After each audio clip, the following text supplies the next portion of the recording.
In a world defined by swords and sorcery, a young man sits hunched over a desk, quill in hand, questioning his fate. He scribbles furiously, his expression one of pure frustration as he wonders aloud why he must deal with such damn clunky paperwork. This is Ragnar Brave, a frontier nobleman. Elsewhere, an older man in a butler's uniform named Seabass stands solemnly, a cigarette between his fingers. As a door creaks open, he reports that most of the people in the estate were killed in battle. He continues, informing Ragnar that even as a mere retainer, it is now his responsibility as the new lord. Overwhelmed, Ragnar groans, telling Seabass he has come at a good time and pleading for help. The land Ragnar has inherited, the brave frontier territory, is a harsh and unforgiving place. It is full of monsters, and skirmishes with neighboring countries are frequent. Because of this brutal environment, other nobles call it the dumping ground. Ragnar reflects on his family's nature.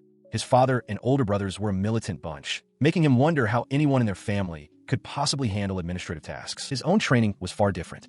As the third son, he was conditioned from a young age to kill monsters and enemy soldiers, even being pitted against an orc when he was only 3 years old. But that life came to an abrupt end. A few months ago, the rest of his family died on the battlefield, leaving nothing behind but tattered banners and swords piercing the earth. As the only survivor, the sudden task of inheriting the entire frontier territory fell squarely on his shoulders. The weight of it all becomes too much. He throws his papers into the air, shouting his frustration. He was just the third son who wanted to live a carefree life as an adventurer, not be trapped in a dungeon of paperwork. He squeezes his eyes shut, overwhelmed, but his butler's voice cuts through his thoughts, insisting he cannot abandon his post. He has another duty to fulfill. The butler begins to explain the territory's precarious situation. It is blessed with plentiful natural resources and rich in monster materials, causing business with adventurers to boom. However, this prosperity is fragile. If they develop the fields, enemy soldiers will pillage them. If they develop the mountains, monsters will come to raid. As a result, their self-sufficiency is extremely limited. Because of this dependency,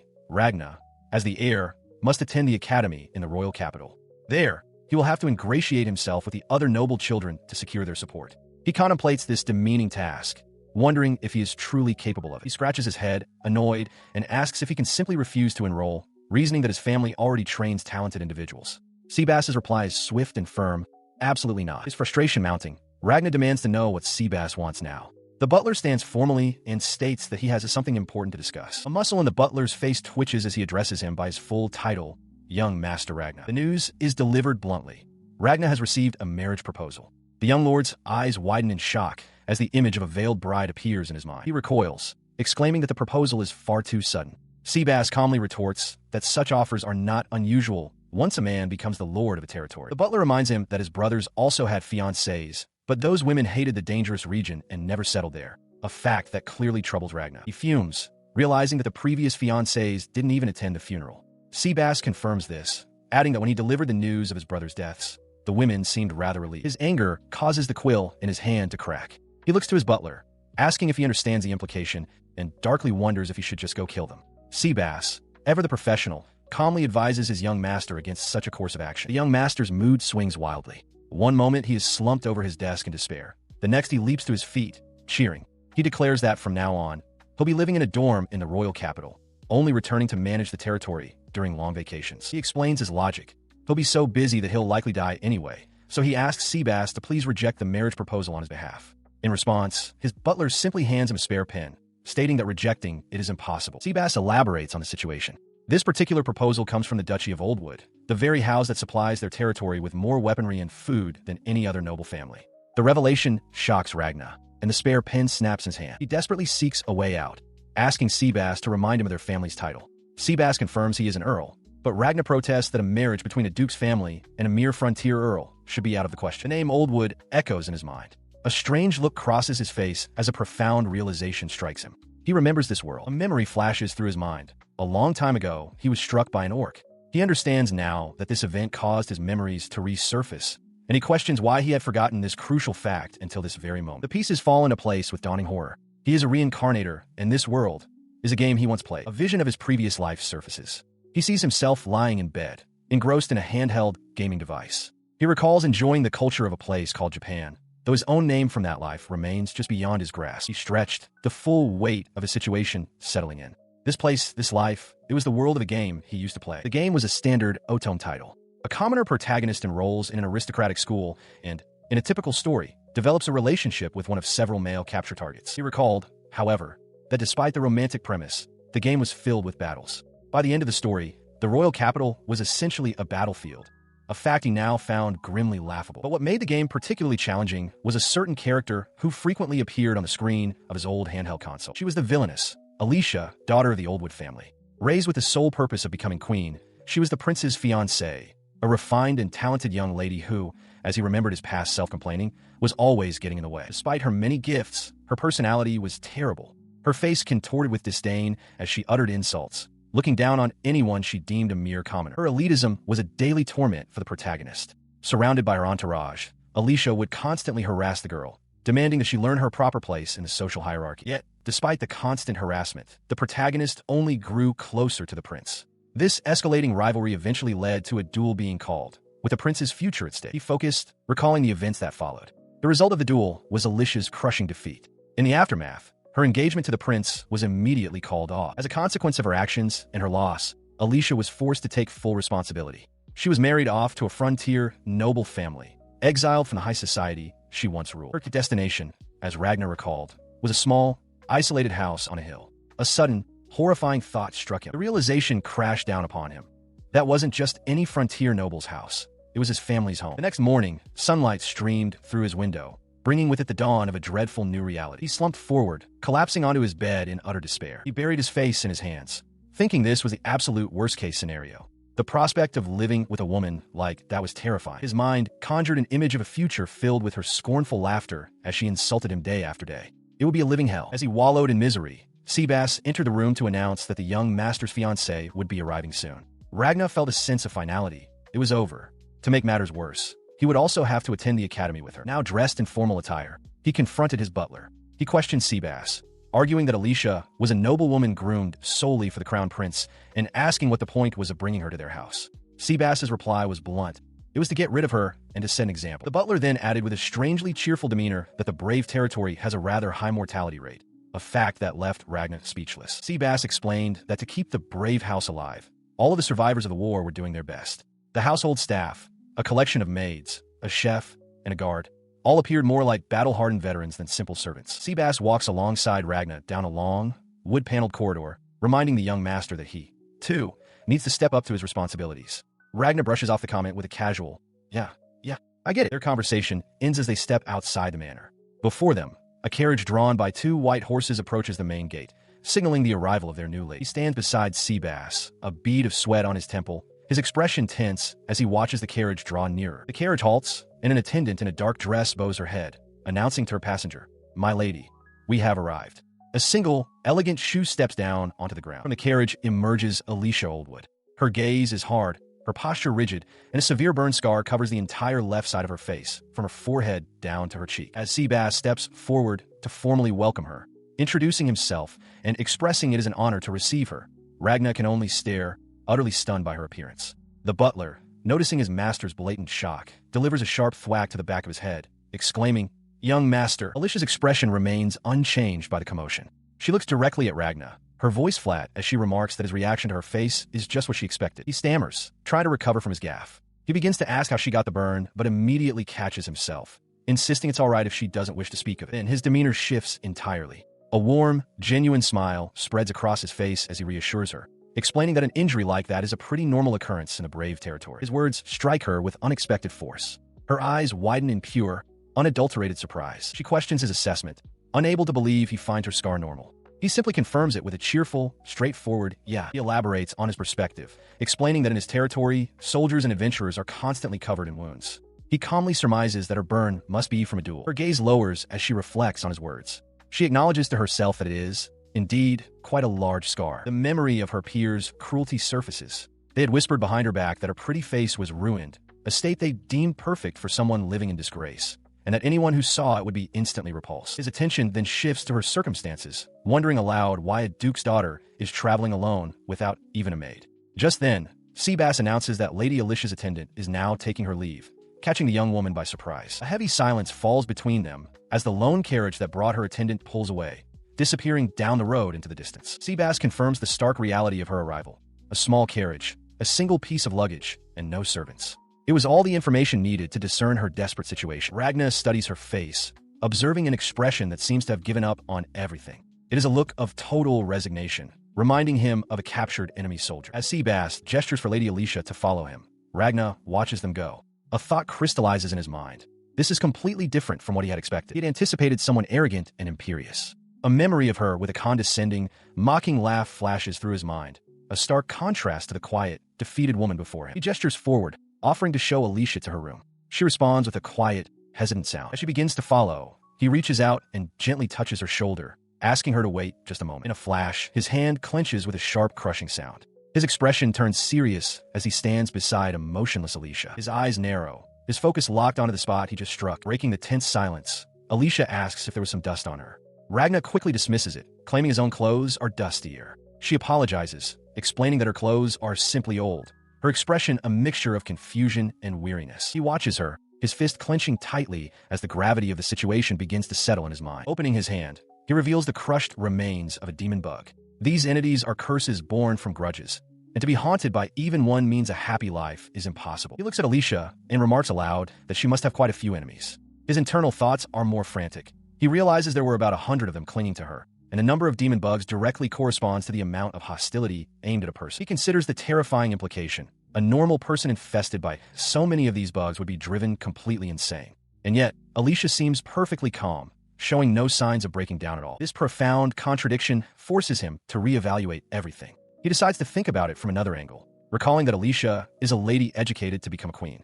With that in mind, he questions why she would ever suddenly start a duel with a commoner. The official story no longer makes sense. He considered the structure of this world, realizing it was akin to a game. In such a world, a villain is a necessary component to drive the story, and he began to suspect that Alicia's entire existence had been warped to fulfill that very purpose. As he looked upon Alicia, he grimly acknowledged that he knew the ending to her story. A sense of shared misfortune washed over him. They were both just puppets, tossed about by the whims of fate. He recalled the grim finale from the game's narrative. Her engagement broken, Alicia would cling to her hatred, eventually making a pact with a devil and transforming into a monster. In her subsequent rampage, the entire Brave territory was annihilated. He understood with dawning horror that this destruction was an inevitability, and worse, that he himself did not appear in the game at all, meaning Alicia would kill him at some point. The realization was sickening. The weight of this future pressed down on him. He crossed his arms, then ran a hand through his hair in distress. If the current path held, his territory was doomed. He felt trapped, realizing both he and Alicia were being manipulated by destiny, and he desperately searched for a course of action. Then, a resolution formed in his mind. He would not accept this fate. Instead, he would personally intervene.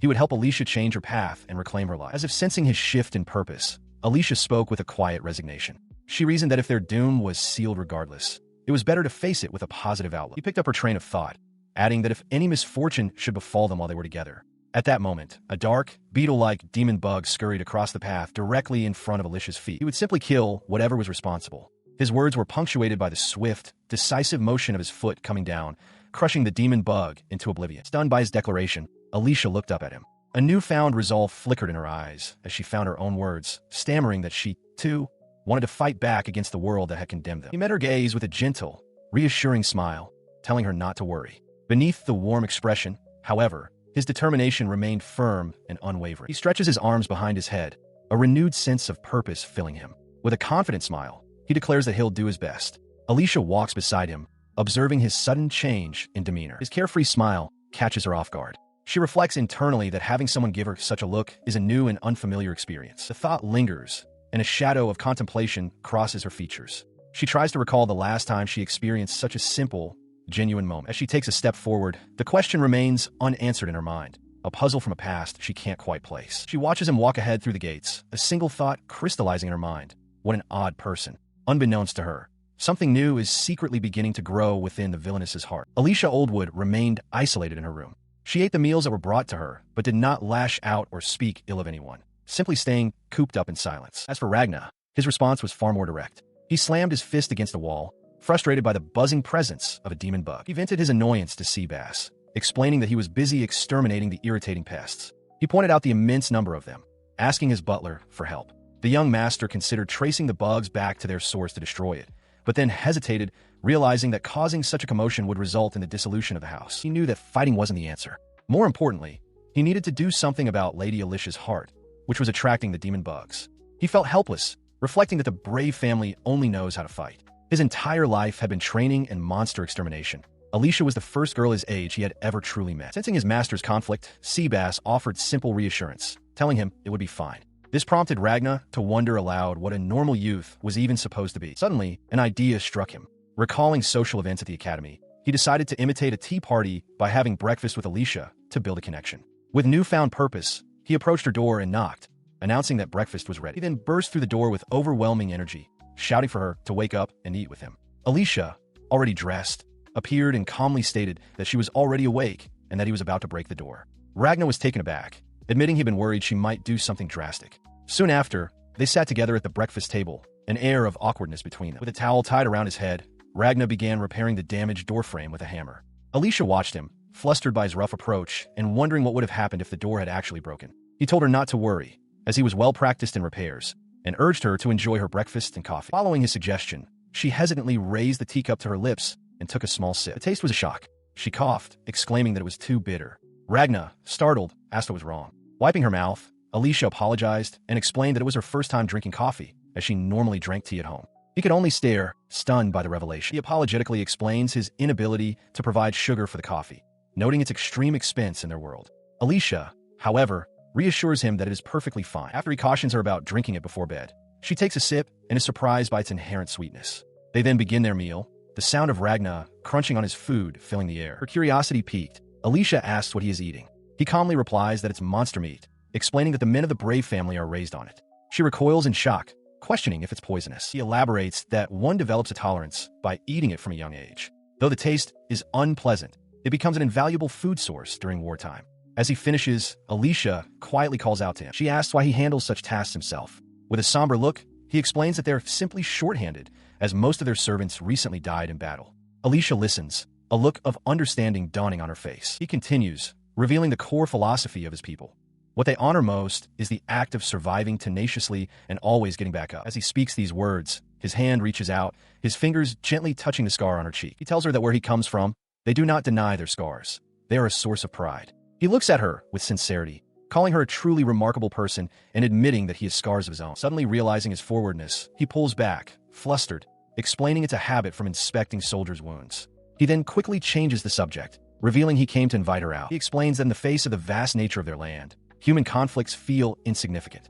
Alicia, still blushing from his earlier gesture, quietly agrees that they feel small. He watches her, waiting for an answer. After a moment of silence, Alicia agrees to his proposal. She formally asks him to show her around his land, and he responds with a bright smile, delighted by her acceptance. Their journey will take them into the distant mountains. The journey proves more arduous than anticipated. He leads her by the hand through the untamed wilderness, navigating the rocky, overgrown terrain. Alicia, clearly struggling, laments her decision, muttering that while she did agree to come, she had no idea the tour would involve such a trek deep into the mountains. He explains their location, the Udana mountain range, a massive formation on the edge of the Brave territory. This area is rich with rare plants and valuable minerals, resources that cannot be found in the royal capital. She confesses her surprise, admitting she had assumed they would be visiting a town to see local specialty goods. With a gentle smile, he confirms that such things don't exist here, a fact she likely noticed during her initial journey to the territory. He elaborates on the harsh realities of frontier life, explaining that the only real entertainment is gambling. He recounts a story of someone betting on his own father's death in battle, adding grimly that Seabass took care of the matter. She processes this grim anecdote, her expression troubled. After a moment, she dismisses her concern, stating that it's fine. She reasons that if this is what is considered normal here, she must accept it, just as she did with the monster meat coffee. He observes her quietly, recognizing her effort to adapt to this unfamiliar and harsh environment. Seeing her fatigue, he suggests they take a break by a small, clear spring. As she cups the water in her hands and drinks, her eyes widen in surprise at how delicious it is. He explains that the mountain range's high altitude and low evaporation rate result in exceptionally pristine water, a quality of clarity she would never find in the capital. He suggests that even though this land is fundamentally harsh, learning about its unique aspects can make living here more bearable. His words resonate with her as she scoops more water, contemplating the idea of learning. He continues, sharing a core tenet of the Brave family. Survival depends on knowledge. One must deeply understand both enemies and allies, as all share the same earth, and never underestimate them. He adds that he's heard a similar proverb from a distant world. Alicia quietly affirms her understanding. He concludes by summarizing the fundamental philosophy of the frontier. In this land, people decide everything for themselves, basing their actions and beliefs on their own understanding of the world around them. For that personal truth, they're all willing to fight. The sun rises over a group of frontiersmen, gazing out at the vast, challenging territory they call home. He explains to Alicia that he has seen the expressions of the people living in his territory, and is not the kind of place described in the rumors she may have heard. He continues, stating that while it's okay to laugh about the rumors, the people of the Brave territory do not laugh. It is a conscious decision, made after much contemplation, fitting for a place where people gamble with life and death for entertainment. With that thought hanging in the air, he suddenly bounds forward over the rocks, urging her to shake it off and move onward, as their destination is just ahead. Startled, Alicia calls out for him to wait. He turns back to her with a strained smile, prompting a confused response. She points out the contradiction. First he says not to laugh, and now he is telling her to laugh. In response, he simply takes her hand. The unexpected gesture makes her quietly realize just how strange he truly is. Her thought is cut short as she looks up, her eyes widening in utter astonishment at the sight that has just come into view. A breathtaking panorama unfolds before them. A massive, sun-drenched valley carved into countless terraced fields, a testament to generations of human effort against the wilderness. Standing beside her, Ragna watches her reaction with a gentle smile. Alicia, still stunned by the magnificent view, can only manage a single, breathy word of awe. After they've taken in the view, he lays out a blanket and begins to unpack a light snack, suggesting she must be hungry after their walk. As he does, he asks if he might pose a question to Lord Ragna. He tells her it's fine to call him by his name without any formal titles, as he isn't accustomed to them. Flustered, she protests, but he dismisses it as a small matter. After a moment of hesitation, she quietly tries it out. Ragna, he poses a difficult question to Alicia, asking what she would do in a situation where, after endless worry and making a decision, she still ends up regretting an unavoidable outcome. He wonders aloud if there's a real solution, or just a nice-sounding answer that time is supposed to solve. He continues, explaining that when you choose one side, you inevitably lose the other. A memory of a past battle, bodies strewn across the ground, flashes in his mind as he states that nothing can be done for what has been lost. He then asks her directly, what if there's nothing left? Alicia quietly responds that if she were to lose that one thing, then nothing would be left. She reflects on her past, revealing that she has lived her entire life for a single, specific purpose. Her composure breaks as the weight of this purpose overwhelms her. In a pained outburst, she declares that as a duchess, she has already died, and that this is the very reason she came to this forsaken land. Snapping back to the present, she quickly apologizes for her improper remark, blaming it on demon bugs. Ragna watches her, realizing she's trying to sever these painful feelings, and wonders if such a thing is even possible. In response to her attempt to dismiss her own pain, his hand clenches into a tight fist. He calls out her name with sudden gravity, Alicia. He looks her directly in the eyes and makes a solemn vow. I'll protect you from now on, always. Alicia is stunned into silence, her eyes wide with surprise. He then smiles, noting that she doesn't sound used to being addressed so informally. He clarifies his promise, stating that even if the Duchy of Alicia is no more, she is now Alicia of the Brave family, and he will protect her no matter what. He then admits with a slight awkwardness that he even practiced delivering the line. He explains his image training, which involved imagining himself making the declaration to posh nobles from the capital. Alicia thinks to herself that his practice was wasted and finds the idea of him rehearsing such a thing ridiculous. However, a soft blush appears on her cheeks. She turns to him and admits that while she may have been overthinking things, she doesn't dislike his vow. She finds it straightforward and easy to understand. Ragna is visibly taken aback by her sincere and positive reaction. She looked down at their interlocked fingers, a pinky promise sealing his vow. She had to be certain, asking if he would still protect her even if returning to the academy with him meant facing widespread malice and hostility. He responded without a moment's hesitation, a bright, confident smile spreading across his face. Of course, he would. He was good at handling such matters, and she should leave it all to him. With the promise made, he turned his head and called out to someone unseen. Onyx, did you see that? In response to his call, a colossal shadow fell over them. A massive, horned black dragon descended, its sheer size dwarfing the landscape. Its deep voice rumbled, confirming that it had indeed witnessed the vow made by Ragna Brave. Ragna simply smiled, explaining that the black dragon was his friend, Onyx, and he had wanted to ensure his friend witnessed the vow. The revelation was too much for Alicia. Overwhelmed by the shock, she fainted on the spot. Ragna cried out her name in alarm as the dragon Drilly noted her weakness. Their first date, fraught with challenges, had certainly ended with a bang. Alicia Oldwood calls out to Ragna Brave, remarking that they seem to have grown closer after their first date. When he agrees, she questions him about the chaotic state of the room and the dragon from the previous day. Ragna realizes she is talking about Onyx and explains his thinking.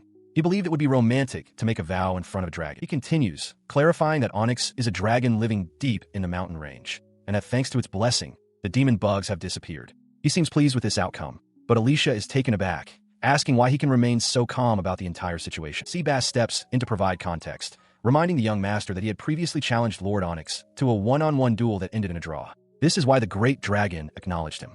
Ragna quietly admits that he almost died in the process. She grows flustered, lamenting that she must have looked like a fool for panicking. Ragna reassures her that it's fine, as they were ultimately able to negotiate with the creature. Elsewhere, while working on paperwork, a bearded staff member tells Alicia that everyone was constantly surprised when they first arrived. He assures her that, eventually, she will no longer be surprised by anything. The scene shifts to a room overwhelmed with stacks of documents and ledgers. Ragna gestures toward the mess, identifying it as the current problem, while Alicia looks on with a slight blush as other staff members toil away. He explains that even with his knowledge of modern society, organizing this amount of information will take a significant amount of time. In response, Alicia extends her hand, her expression firm, and simply tells him, "Lend it to me." He is momentarily surprised by her initiative. He had been making slow progress, noting strange cash flows and purchasing period changes. He calls out to Seabass, asking for past documents now that he has finished confirming the current numbers. After some time, Ragna sighs in relief, believing the work to be mostly sorted out. The focus then turns to Alicia,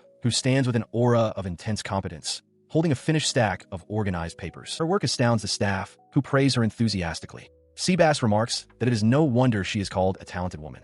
Watching them, Ragna rests his chin on his hand, musing that modern times must lack basic education, before catching himself with a quiet ah. He watched her, a thought forming in his mind. When the demon bugs weren't attached, Alicia could smile just like a normal girl. As if sensing his gaze, she turned and addressed him directly, announcing her intention to help with the mansion's cleaning. The nearby staff reacted with immediate shock, protesting that they couldn't possibly allow Lady Alicia to perform such tasks. She calmly explained her position, stating that for now, she was a servant of the Brave family, a human, and that she wanted to experience all the things she had never been able to do before. As the maid stammered, Seabass remarked on what a good child she was, encouraging Ragna that they, too, should do their best. Later, Seabass informed Ragna that he had left some work for him, intending to harden his own heart for the tasks ahead. Ragna, however, was focused on a different matter, noting the unusually high prices in a new weapon shop and bluntly asking Seabass if he was some kind of demon for suggesting it. His mind raced, connecting the dots. The weapon shop had opened on the very day Lady Alicia arrived, and its proprietors were apparently from the royal capital. He recalled the intelligence gathered on their business practices. They operated in a style common to the capital, presenting simple consumables as if they were rare treasures, a strategy unlikely to turn a profit in the frontier. The true purpose became clear. Seabass confirmed that the most likely intention of these individuals was to keep a watchful eye on Alicia. With the situation laid bare, he asked the young master what he would do. In response, he took action. As night fell over the town, Ragna slipped out of the mansion and moved silently through the darkened streets. He rendezvoused with Seabass near their destination. The butler urged caution, revealing that skilled individuals were inside. When Ragna asked how he knew, Seabass explained he had heard it from a nearby adventurer. The information came from a direct source. The adventurer had confessed to Seabass that he had grown angry with the shop's arrogant business methods and decided to try and steal something valuable from them. He recalled the adventurer's testimony. The man's right arm was gone before he even realized it, the sword's movement completely invisible. Ragna understood with certainty that the shop staff had severed the man's arm without even unsheathing their blades. His thoughts turned to the individuals inside. One of them was a magician. In this world overflowing with magic essence, those who could manipulate it were known as sorcerers. He knew that those who suffered most during the war were the ones who faced enemy magicians. It was clear now, their target was Alicia, and they intended to eliminate her. With his mind made up, he kicked the door of the establishment open with a resounding boom. Inside, the occupants were startled, demanding to know who he was. They quickly recognized him as Ragna Brave and questioned his purpose there. Ragna calmly stated that they were the ones who had made the first move. He continued, pointing out that they seemed to be snooping around his territory. He then offered a simple proposition. If they explained their reasons, he wouldn't do anything too harsh. Instead of answering, the men drew their swords, their expressions menacing as they began to surround him. Ragna's gaze sharpened. His suspicions were now confirmed. They were drawing weapons in the presence of the local lord. One of the guards, a bald man, scoffed, claiming he had no memory of laying a hand on anyone. Another guard added with a smirk that if they silenced Ragna right there would be no problem, as they wouldn't be caught with weapons. Their intentions clear, the three men lunged at him at once, shouting at the naive third son for coming alone. Swords swung towards him from multiple directions. Their combined assault was met with overwhelming force. Ragna moved in a blur, driving his fist into the face of one attacker with such power that the man was sent flying backward. He thought only one word: weak. In an instant, it was over. All the assailants lay defeated on the floor, groaning in pain. Ragna stood calmly amidst the aftermath. His attention then shifted to a figure seated in the shadows. A hooded person with long, light hair clapped softly, a smile on their face. They remarked on his wonderful strength, especially for a 15-year-old. Ragna looked towards the figure and addressed them directly. "My lord." The hooded man smiled, identifying his opponent as the magician before asking if he might pose a single question. Ragna ignored this, his expression grim as he cut in with his own urgent query. How is Miss Alicia doing? In response, the hooded man burst into manic laughter. He delighted in the mere thought of the prodigy, Alicia, falling under the influence of his gift, as a monstrous praying mantis demon materialized behind him. The effect of his power was felt miles away, as Alicia herself flinched, recognizing the familiar, malevolent presence. The confirmation that this man was Alicia's tormentor enraged Ragna. He lunged, grabbing the man's robes and roaring that he knew he was the one who had been sending swarms of demon bugs after her. The giant mantis struck in defense of its master, its claw crashing down, but Ragna was too quick, using the creature's own arm as a path to press his attack. Thrown to the ground, the hooded man stared up, his mind reeling. He could not believe that Lady Alicia could possibly be living freely with a smile on her face. Ragna declared that he wouldn't be stopped, revealing he sent his feelings to her daily to counteract the curse meant to make her resent everyone. He leaped to strike the mantis, but his blade failed to pierce its hide, much to the hooded man's bewilderment. Despite the creature's defense, the hooded man still cried out in pain from the force of Ragna's assault. Ragna's gaze was cold as he promised to deal with the pest the man had been sending. He now stood over the defeated man amidst the wreckage. He offered a deal, reveal who was behind this, and he would be allowed to live. He brings his sword down decisively upon the hooded man, declaring that this is retribution for all the trouble caused to Alicia. The defeated man can only hiss a repeated threat from the ground, vowing to curse Ragna again and again. Unfazed by the threat, he turns away with a confident smirk, revealing that he is already cursed.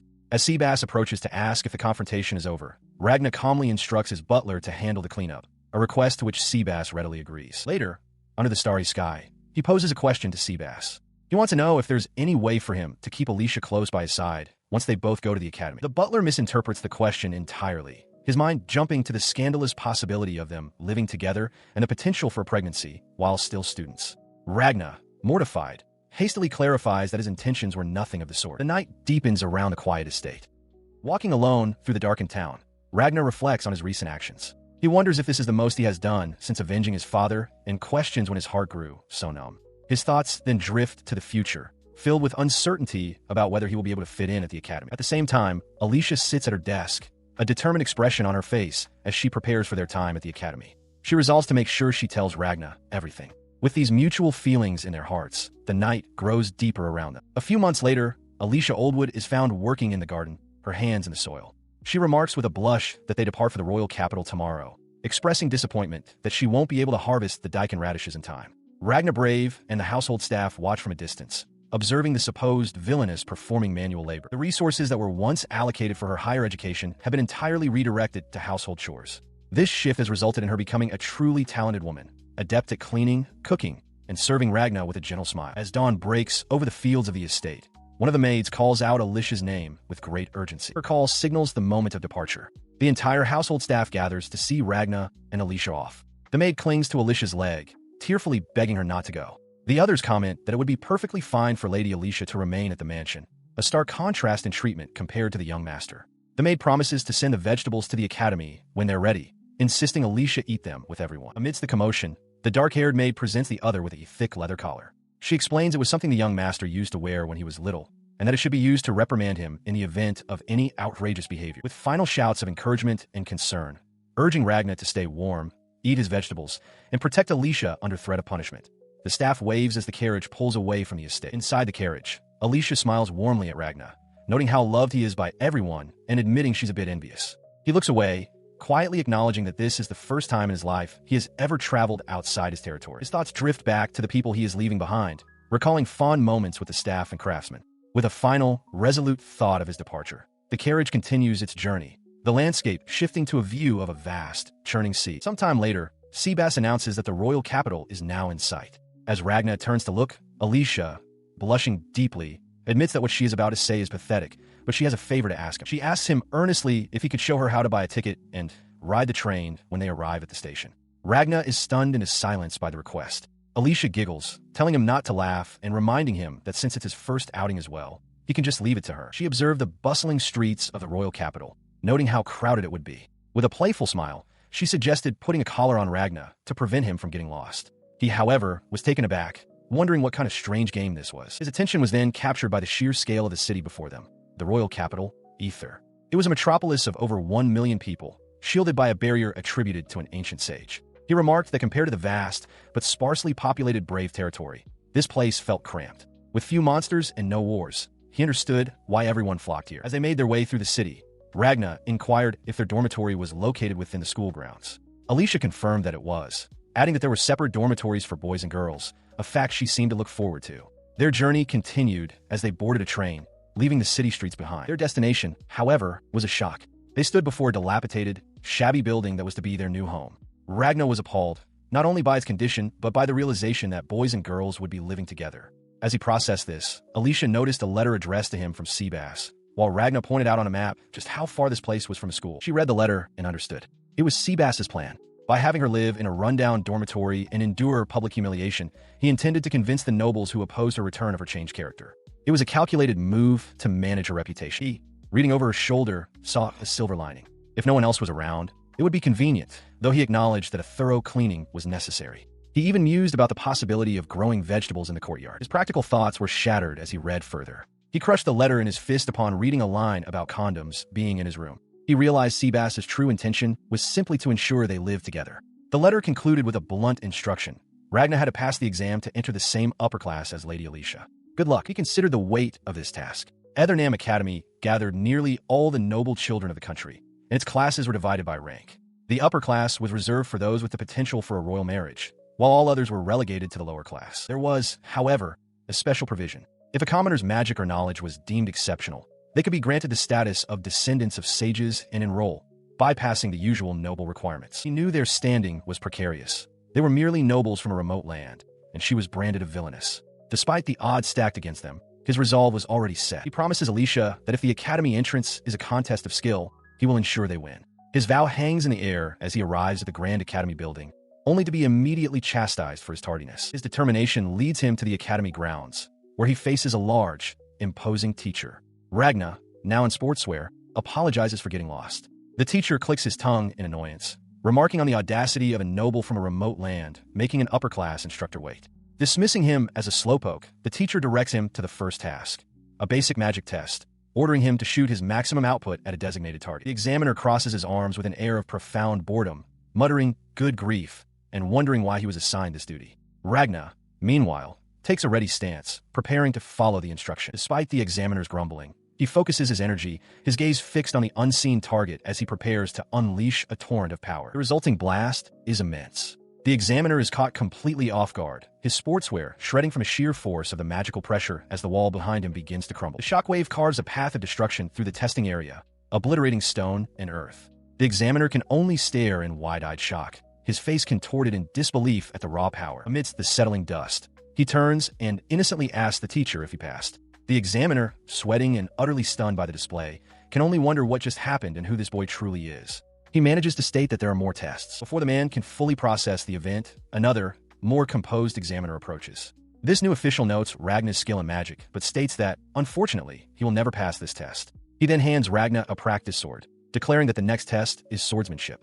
The rules are simple: defeat and pass. The first examiner, incensed by the challenge being directed at him, roars and raises his own weapon. The second examiner clarifies that magic is prohibited. If Ragna can no longer fight, he fails. Ragna calmly agrees, stating they should finish this quickly, which only enrages the first examiner further, who bellows that he's a barbarian. The insult is met with blinding speed. In an instant, Ragna moves, crouching low to the ground as the combat examiner is sent flying backward, his practice sword shattering into splinters from the force of a single, unseen blow. He looks down at the examiner's broken practice sword, noticing something glinting within the splintered wood. "Oh," he remarks, holding up the two pieces, "you had iron inside." He then glances at his own intact wooden sword, a look of mild confusion on his face. "Mine was just a normal wooden sword, though. That's strange, isn't it?" His question hangs in the air as a new voice cuts through the silence, asking about the commotion. Ragna turns to face Alicia Oldwood, his expression hardening. He confronts her directly, explaining that his own sword broke because of her sabotage. He accuses her of intending to fail him if he was left unable to fight. Before Alicia can respond, another figure steps into the examination hall, his presence immediately commanding attention. Ragna's eyes widen in shock as he recognizes the man, the school principal, Vorzia Grand Cascade. The unexpected arrival of such a high-ranking official leaves Ragna stammering, turning back to Alicia to question if this was her plan. Ragna Brave addresses the imposing figure before him, Vorzia Grand Cascade, the school director. He confirms his understanding that today is the day of the transfer exam. As he observes the young man, the director internally notes Ragna's title of sage and his connection to a ducal house. He muses that it would be troublesome to attract his attention. He strokes his long beard, his gaze unwavering as he scrutinizes Ragna, who stands silently, awaiting the verdict. After a moment of thought, Vorzia delivers his judgment with a simple declaration. You pass. Ragna's eyes widen in shock. He quickly offers his thanks, but questions if it is truly acceptable, pointing out that there is little difference in bloodline between the higher and lower ranks. Ignoring the comment, Vorzia poses a direct question to the young man, asking if he wishes to join the upper class. His thoughts immediately drift to an image of Alicia Oldwood, her gentle smile a silent, compelling reason for his ambitions. He turns back to the director, his expression firm and resolute. He states that there is someone he must protect here.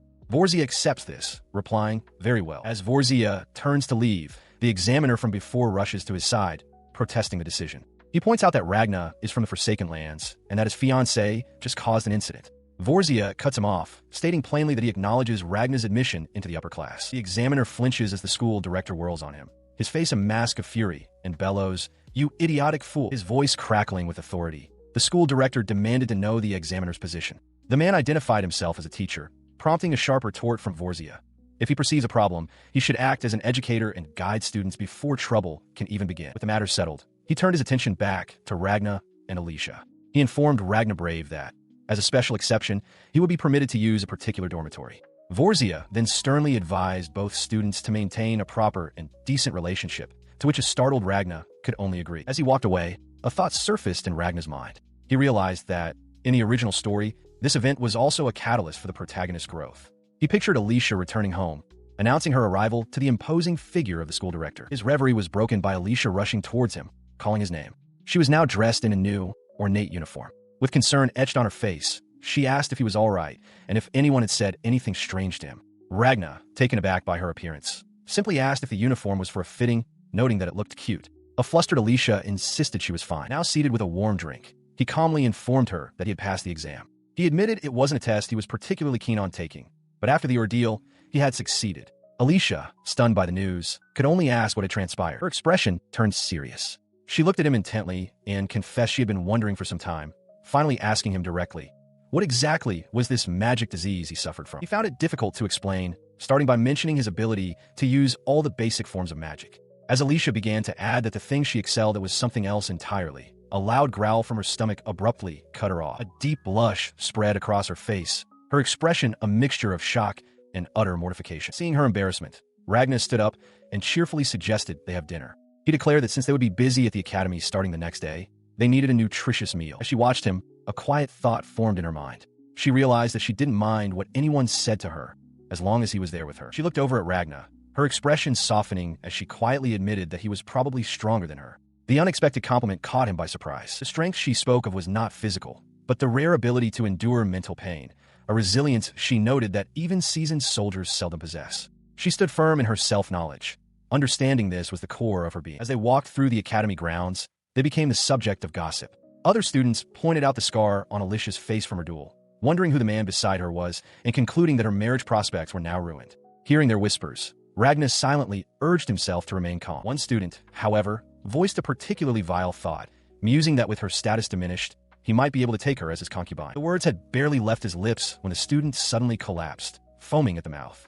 The surrounding crowd cried out in shock as Alicia, flustered, turned to Ragna and told him to stop, though he feigned ignorance. Later, inside a lecture hall, a teacher stood before the class, delivering a lesson from the front of the room. Ragna let out a yawn, reflecting internally that all he had done was direct a small amount of killing intent, questioning the weakness of the mainlanders. Nearby, another student asked if the protagonist in the story they were studying awakens as a saint in the final stage. The teacher paused, her mind drifting to an image of the protagonist, a beautiful, winged girl, as radiant as a clear blue sky. Despite the vivid memory, she struggled to recall the character's name. From his seat, Ragna provided the answer to the unspoken question, stating the name was Mariana Ocean. Impressed by his knowledge, the teacher elaborated. She explained that the magic most frequently used by the sage in the story was one with no attribute, and to master such a power, one would need to reach the pinnacle of nothingness. In the classroom, a female student stands with an air of unshakable confidence, her expression as clear and smug as a cloudless sky. She adjusts her glasses with a knowing smile. Seated at his desk, Ragna's eyes widen in disbelief. A single bead of sweat traces its way down his temple as the jarring recognition hits him. It is her, the heroine. Inside a classroom, a teacher with glasses in her hair and a bun smiles, confirming a student's answer was correct, even though it had been a trick question. The student, a girl with braided hair and round glasses named Mariana Ocean, adjusts her spectacles with a pleased expression, thinking to herself that this was to be expected from a sage's pupil. From his seat, Ragna Brave watches her with a look of surprise. Her composure suddenly shatters as a shocking realization dawns on her. She is the heroine of an otome game. She recalls how people have been politely switching seats with her and that she is supposed to begin a romance with the prince. In her panic, she notices a crack in her glasses, lamenting that she should have asked for a seat closer to the front. As she frets, Alicia Oldwood turns and kindly offers to switch seats. Flustered, Mariana insists that it's fine and she can manage on her own. With a sigh, Alicia accepts her refusal. The brief commotion catches Ragna's attention, and he quietly murmurs Alicia's name. Overhearing him, Mariana springs to her feet, bowing deeply and apologizing profusely for the disturbance. Later, in a quieter setting, Alicia, now in a simpler dress, holds a plate while listening to Ragna. He sips from a cup and remarks that it's not something he can ask about, adding that men who dig up the past are no good. Alicia looks on, a question in her eyes. Suddenly, the sound of shattering glass rips through the air as a window behind Alicia explodes inward. Ragna's expression hardens instantly, his hand shooting up in a defensive gesture. The force of the impact is met by a shimmering, curved barrier that materializes just in time. Alicia cries out in shock, instinctively covering her ears as the unseen projectile is deflected. Once the danger has passed, she reaches out a tentative hand, touching the invisible surface. She asks Ragna what it is. He calmly explains it's a hidden barrier, noting the damage and that he will have to repair it later. Alicia stares, bewildered. He continues his explanation, revealing that the magic he is using is a transparent barrier of the holy attribute. He clarifies that it is the very same type of guardian barrier that provides protection for the entire royal capital. Alicia, still processing the barrier, stops him. She asks how he can use magic without incantations, remarking on how convenient it must be. He explains that, for example, most people think of barriers as simple, static walls, like those conjured by robe mages. Picking up a coffee pot, he continues, stating that with chantless casting, the possibilities are far greater. Alicia watches, taken aback, to demonstrate. He pours the coffee, magically shaping the stream into an elaborate form within the cup. He explains that barriers can be molded into any shape, leaving Alicia wide-eyed in astonishment. The magically suspended coffee floats before them. While Mariana marvels at how cute it is, Alicia presses further, asking if there are other differences between common barriers and the one protecting the royal capital. She ponders for a moment, then correctly deduces that the key difference must be the ability to selectively choose what can pass through the barrier. Ragna affirms her conclusion. He elaborates, explaining that advanced barriers can be freely controlled to permit or repel anything. He notes its limitations, however, stating that it cannot separate things that are already blended together, like sugar mixed in a coffee. Alicia seems to understand, though Ragna himself looks momentarily confused by his own explanation. Changing the subject, he mentions that they are now out of coffee, as the beans Alicia brought have been used up. Seizing the opening, a blushing Alicia asks if he would like to go out with her later, since he is free. In response to her invitation, he readily agrees, stating that he knows a place that serves delicious coffee. As they walk towards a cafe, Alicia asks how he found out about the place. He replies that a friend told him, prompting a surprised reaction from her. She marvels that he has friends, even in his current situation, once again impressed by it. She explains to Ragna how she learned of the place from a friend. One day, while she was studying in the library during lunch, someone approached her. They bonded over a shared love of coffee, and this new acquaintance recommended the shop. She leads him to the establishment, a coffee specialty shop. As she announces their arrival, Ragna reads the sign, noting the name Ocean. Before he can enter, the door swings open to reveal a young woman with braided hair and glasses. She stares in surprise, asking if the person before her is Alicia. She identifies herself as Mariana and explains she was just wondering why Alicia was standing motionless in front of the store. The sight of her sends a jolt of shock through Ragna. He continues to stare as Alicia formally introduces him to Mariana, confirming that he is the one who truly loves coffee. Mariana, slightly flustered, offers a polite greeting. Upon closer inspection, he asks if she is in the same class as him. Mariana seems surprised by the question, but confirms they are, admitting they have never actually spoken before. Her composure shatters. She stammers a frantic apology, shocked that a noble like Alicia would visit such a place. As she wonders aloud why Alicia is with Ragna, Alicia calmly reveals that he is her fiancé. Mariana then adds that she, too, is of noble status. This information sends Mariana into a full-blown panic. She prostrates herself on the ground, wailing apologies for her ignorance and fearing she will be executed. Ragna can only stare, utterly confused by her extreme reaction. Sometime later, inside the now-quiet coffee shop, Mariana apologizes for losing her composure. Alicia quickly reassures her, stating that she did nothing wrong. Mariana explains she was simply overexcited at the thought of finally making a friend. As she sips her coffee, Alicia reflects on the misunderstanding. She realizes her error. After seeing Mariana drinking coffee in the library, she had mistakenly assumed the girl was a commoner, like herself. As Alicia pondered her own status, Ragna processed a startling new piece of information. He had heard there would be 2 disciples of the sage this year, and had simply assumed it was him and Alicia. Now, he realized there must be a detail that diverged from what he knew of the game. He also mused that while coffee was considered a commoner's drink in this world, he quite enjoyed it. She then turned to Mariana, a gentle smile on her face, and asked if this was the reason she had been acting alone, confirming that Mariana was unaware of the commotion she had caused. The bespectacled girl looked dismayed, confirming it was true and expressing her surprise that such a significant event had occurred without her knowing. She questioned why Alicia hadn't informed her about the uproar surrounding the decision. She became flustered as she explained her predicament, admitting that on that very day, she had mistakenly taken the wrong carriage to the academy. By the time she realized her error, she was no longer in the capital. Hearing this, Ragnar grew suspicious. He questioned why the carriage would go astray on the day of such an important event, wondering if it was a mere coincidence or something more deliberate. His thoughts were interrupted as Alicia remarked to Mariana that while she was said to be a genius at magic, she was also known for being somewhat scatterbrained. Beaming with pride, Mariana readily agreed that she was good at magic. She cheerfully added, however, that her parents often said she was useless at everything else.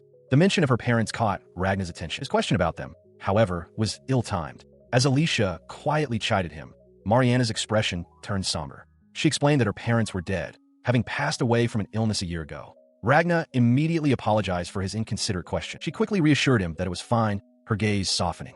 She stated that the only reason she was here now was thanks to them. Her demeanor brightening once more, she remembered her duties as host. Pointing out that she had invited them, but had yet to serve them anything, she graciously offered them both some coffee. Alicia takes a sip of the coffee Mariana prepared, her eyes widening in pleasant surprise as she exclaims how delicious it is. She turns to Mariana, remarking with amazement that it tastes completely different from the coffee Ragnar makes. Ragnar, taking a thoughtful sip himself, concedes that it is indeed different, while Mariana simply smiles. He wonders aloud what could make them so different when they use the same beans.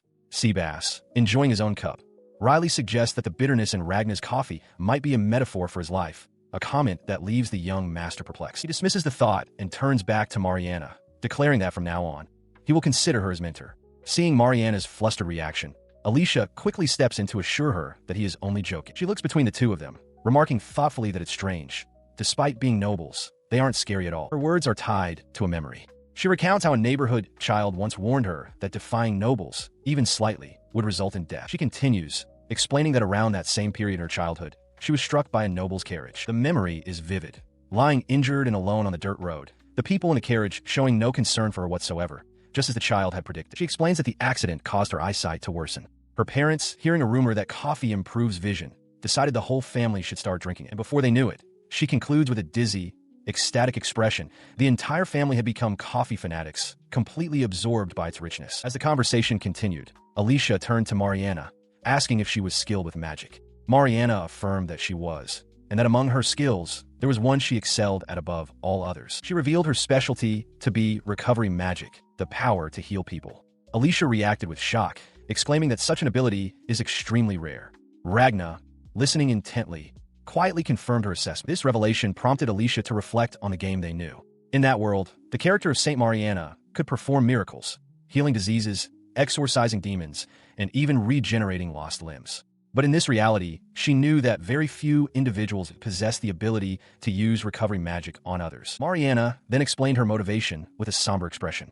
A year prior, she had been helpless when her parents fell ill. That painful memory drove her to study relentlessly, so that if she ever had someone precious to her in need again, she would have the power to save them. Deeply moved, Alicia embraced her tightly. It was then that Alicia noticed the lack of other customers. The emotional moment was broken as Ragnar admitted that he was the last to enter and had closed the shop door behind him. Alicia stared, wide-eyed with sudden realization. His admission sent her into a fluster. She grabbed him by his shirt, demanding he open the door immediately and accusing him of obstructing business while Mariana watched, a small smile on her face. Mariana, however, calmly defused the situation. She reassured them it was fine, explaining that she had been focusing on her studies lately and had been closing the shop on holidays anyway. With the misunderstanding cleared, Ragnar and Alicia prepared to leave, thanking Mariana for her time. As they departed, Alicia asked why Mariana wasn't going to the academy dormitory, noting that as a sage's child, she would likely be exempt from any rules. She stood in the doorway of her home, a warm and content smile on her face. She simply replied that she liked this house. Her gaze then settled on Alicia, and she offered her support, telling her to let her know if she encountered any problems at the academy. Her kind words left Alicia momentarily stunned, a blush rising to her cheeks. She found Mariana's sincerity dazzling, and replied that her words alone were more than enough, offering a heartfelt thank you. As they stood outside, Ragnar approached. Mariana, with a serious expression, made a strange request, asking him to give Alicia to her. He immediately and firmly refused, leaving Alicia to wonder what they were talking about. He began to walk away with Alicia, who still had a faint blush on her face. As they moved through the night, she looked up at him and asked for his validation, seeking his agreement that she was, in fact, a good girl. Meanwhile, Mariana watched them depart, a thoughtful expression on her face. She reflected on Alicia's beautiful eyes, recognizing them as the eyes of someone who looks at others directly and without pretense. She recalled that even when she first saw Alicia, she had possessed that same unwavering gaze. As they continued their walk beneath the city's spires, Ragnar seemed to come to a realization. He remarked that he understood now, musing that people with a strong inner core often develop in such a way. She affirmed his observation with a simple yes.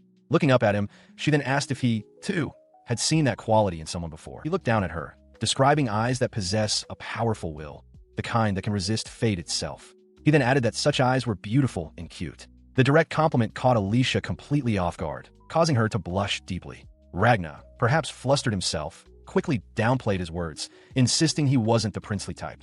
And so, the two of them continued on, sharing a moment of casual flirtation. The story was supposed to be simple. A villainess, personified by the sharp-eyed Alicia Oldwood, and a commoner protagonist, the unassuming Mariana Ocean. One was destined to clash with the other. These two fated girls were meant to be locked in battle in a desolate, snowy landscape until one of them was destroyed. But now, in this reality, they have lunch together. Mariana expresses her admiration, exclaiming how delicious Alicia's mixed sandwich looks. A slightly flustered Alicia offers her one. Watching them from a short distance, Ragnar brave smiles, remarking to himself that harmony among friends is a beautiful thing. His pleasant expression, however, quickly vanishes, replaced by a deep-seated concern as he wonders how events could have possibly ended up like this. Meanwhile, Mariana notices his absence. She wonders aloud where Ragnar went, noting that he disappeared right after break time started, even though he always takes his classes so seriously. He had sequestered himself to think. He considers that now that he is seen with Alicia, the criticism against her, someone abandoned in the wasteland, will probably increase. He continues this line of thought as he walks away, observing the two girls. For the protagonist and the villainous noblewoman to get along. What kind of fate is this? He resigns himself to his place, thinking that he is fine with being a side character. Alicia, too, is lost in thought, contrasting the current peace with the original game world. In that timeline, Mariana, as a commoner, was spending her school life peacefully. Alicia, however, had lost their duel and was driven into the frontier territory. In that case, Ragnar concludes, looking at a shattered sword on the ground, it is clear. In this world, Mariana is not the one he must fight. He continued to ponder the events of the original story, picturing Alicia kneeling in defeat after a duel. The question remained, who was the one to best her? His memory supplied a crucial detail. The prince had instigated that duel. This knowledge piqued his curiosity about how events were unfolding in this new timeline. He moved through the academy grounds, his search guided by the sound of adoring students.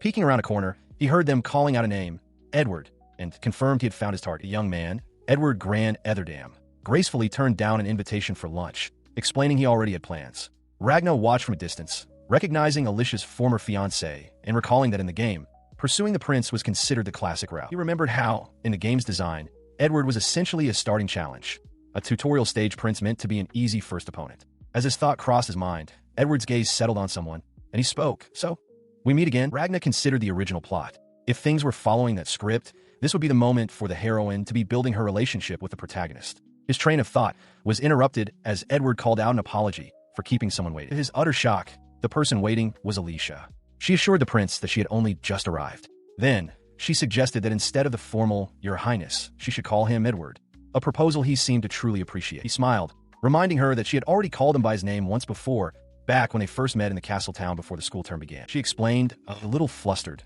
that at the time she had been unaware of his royal status. Despite her initial hesitation, she now considered their reunion at the academy to be fake. Leaning closer, he clarified his desire. It was precisely because it was her that he wanted to be called by his name, not his title. Overwhelmed by his sincerity, Alicia could only stammer the first letter of his name. She clasped her hands together, a deep blush spreading across her face as she murmurs the prince's name, Edward. The sight is so earnest that Ragnar, observing from a distance, finds it deeply embarrassing. His discomfort shifts to confusion as he racks his brain. He is certain there was no character named Patricia in the game. He can only conclude that this person has somehow replaced the original heroine, Mariana. As he continues to watch them on the bench, with Edward showing a surprising gentleness, Ragnar's bewilderment deepens. He finds himself questioning who this person, this version of Alicia, truly is. Suddenly, four other young noblemen appear, surrounding the pair. They playfully tell Edward they won't let him get ahead, reminding him that they're also there. One declares that this Patricia is a bad person for unbelievably capturing all of their attention. The realization strikes Ragnar with shocking clarity. His eyes widen as he understands. Those men are all the romanceable targets from the game. Somehow, Alicia has managed to create a reverse harem, gathering all the main love interests around her. Beaming, she happily invites every one of them to have lunch together. She holds up a large basket, assuring them she's fine and has made extra portions, as she usually does. It's a classic move, straight out of a textbook, on creating a reverse harem. Ragna analyzes the scene with growing alarm. Alicia is completely usurping the protagonist's position, having triggered affection flags for all the men, a feat considered impossible on a first playthrough. He realizes the situation is deeply problematic, as these men are all heirs to powerful families and should already have fiancés. He decides then and there to stay away from this complicated group. With such a tangled web of relationships, he wouldn't be surprised if someone met a mysterious end after graduation. He wants no part of it. However, a final thought solidifies in his mind. Just as he suspected, there is one person in this altered scenario who needs to be watched carefully. His thoughts turn to another key figure, Jalasis Grand Ignite, the second son of the Ignite ducal family. Ragna watched him from afar, noting his seemingly gentle demeanor. Jalasis explained to his companions that he preferred eating with them rather than in the cafeteria, claiming it was tastier. Ragna, however, remained wary, questioning the sincerity of this display. He recalled a recent scene where Jalasis sat on a bench with Alicia and Prince Edward. Jalasis had casually tried to probe the mysterious girl for information, asking if she knew anything about the magician causing a stir in the Brave territory, a clear reference to Ragna himself. This memory solidified his assessment. Ragna knew from the game that Jalasis was a troublesome character and that approaching him carelessly would be a mistake. He remembered the boy's history, born to a concubine and raised harshly as insurance for the main heir. His path in the story was a dark and difficult one, focused on rescuing him from his toxic family situation. Because of this past, he was a dangerous individual whose entire personality could shift depending on the choices made around him, transforming from a gentle friend to a menacing threat in an instant. Ragna found it strange that despite the Ignite family actively targeting him, he and Jalasis had not yet crossed paths. Seeing him now, getting along with Alicia, Ragna decided it was best to leave them alone for the moment. He moved away, crouching on a rooftop to think. His primary goal remained unchanged, to ensure Alicia could live a peaceful life and to prevent the potential ruin that awaited her. As he focused on this mission, a voice from behind suddenly spoke, remarking that peeking was not an admirable quality. The voice belonged to the school principal, Vorzia Grand Cascade.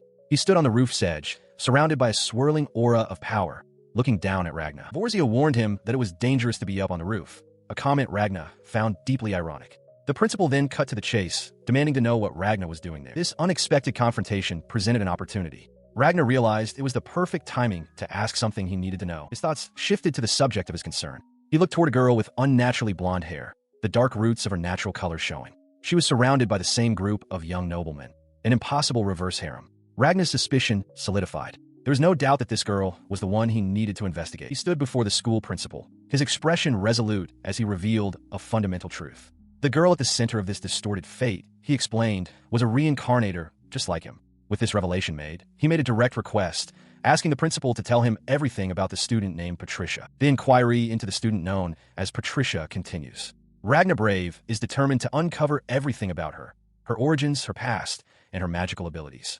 Principal Vorzia Grand Cascade observes, contemplating the name Patricia Kindred, as the central question hangs in the air.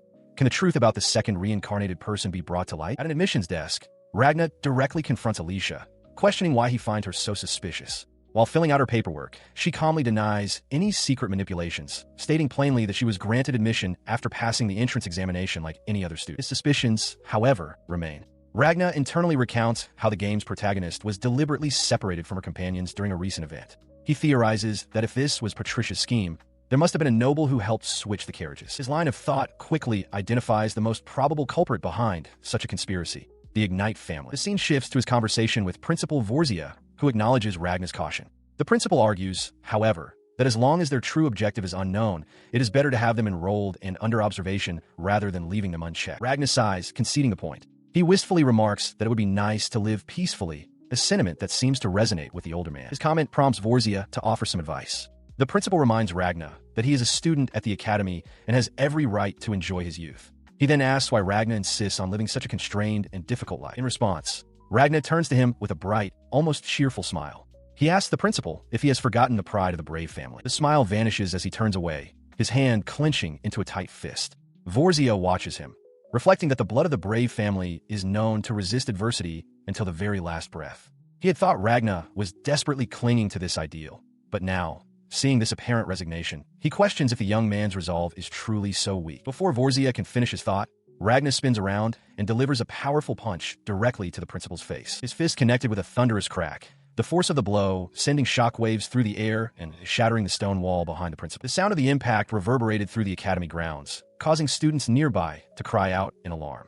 They felt the ground tremble, wondering about the source of the sudden disturbance. Back at the source of the commotion, he stood with his head lowered, his fist still extended. Despite the immense force, Principal Vorzia remained standing, seemingly unfazed by the direct hit. The principal's expression was one of cold composure. Ragnar's fist had been stopped just shy of his face, held in place by an unseen force, leaving Vorzia entirely untouched. Undeterred, he glared at the principal, his voice laced with menace. He declared that this was the situation he wanted and that he was acting accordingly.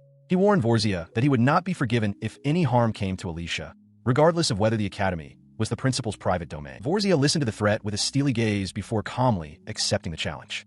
Fine, he stated. If that was Ragnar's wish, then he would have to prove his conviction. The principal then shifted the topic, asking about Mariana Ocean. Ragnar, caught off guard, questioned the relevance of fate and what he perceived as a terrible scenario. Vorzia elaborated on his point, explaining that Mariana is a child with a strong fate. However, he warned that her destiny was currently being distorted on a massive scale, spiraling into madness. This distortion, he continued, would eventually involve everyone at the academy who also possessed a strong fate. The principal predicted that this would likely divide the entire country between light and darkness. He then presented Ragnar with a clear directive. At this moment, Mariana has lost her guardian and possesses no strength to resist her fate. Ragnar's task was to protect her. In a small world, separate from the main stage of events, a rugged mountain range stands under a clear sky. Within a cavernous passage, Mariana Ocean clutches her fists, admitting to herself that she is getting nervous. As she asks if this is her first time in a dungeon, Ragnar stands beside her, confirming it is.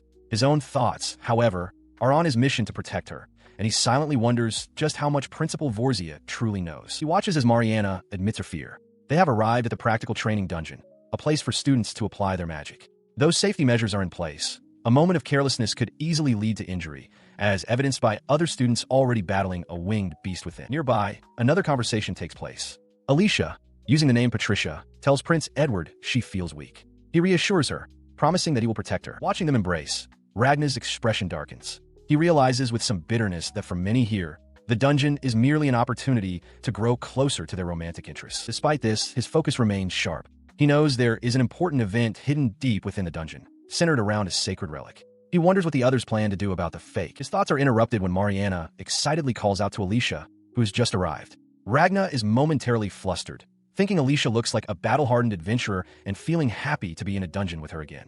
Alicia apologizes for the wait and announces they should get going, but her arrival has drawn the attention of another student. A young woman with her blonde hair in large drills smirks, commenting on the damaged girl, Mariana. She dismisses her as a persistent commoner trying to cling to the academy by cozying up to the nobility. Her companion quickly agrees, addressing her as Lady Ekaterina. The insult catches Ragnar's attention. A look of shocked recognition crosses his face as he identifies the girl and her drill-haired companion as individuals who used to be close to Alicia. He listens as Ekaterina's voice drips with contempt, remarking on the number of lowlifes present.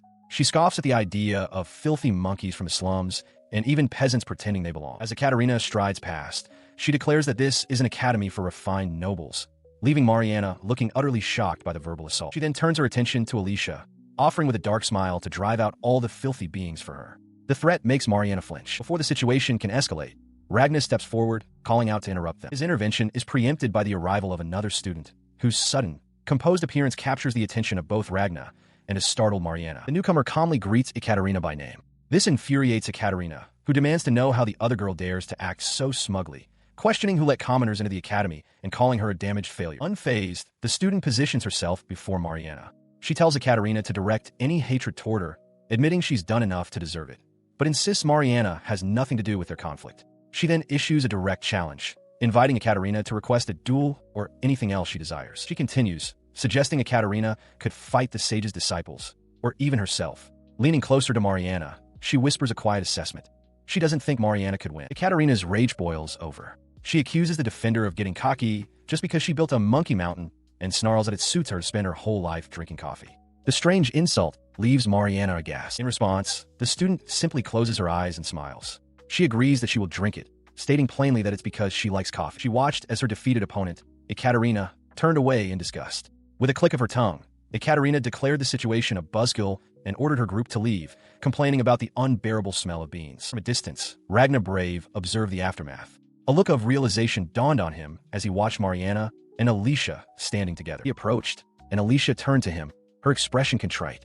She acknowledged his strength and apologized, saying it was her fault for getting caught up with a strange person. He disagreed, insisting that she looked cool. With a faint blush, he confessed that this was precisely why he felt so strongly and had come to like her. A moment later, Mariana Ocean chimed in, reminding them that Ekaterina had also insulted Alicia by calling her damaged and had made fun of coffee. With a bright smile, Ragna casually asked if he should kill them for insulting both of them. She paused, her hand to her chin as she thoughtfully considered his startling proposal.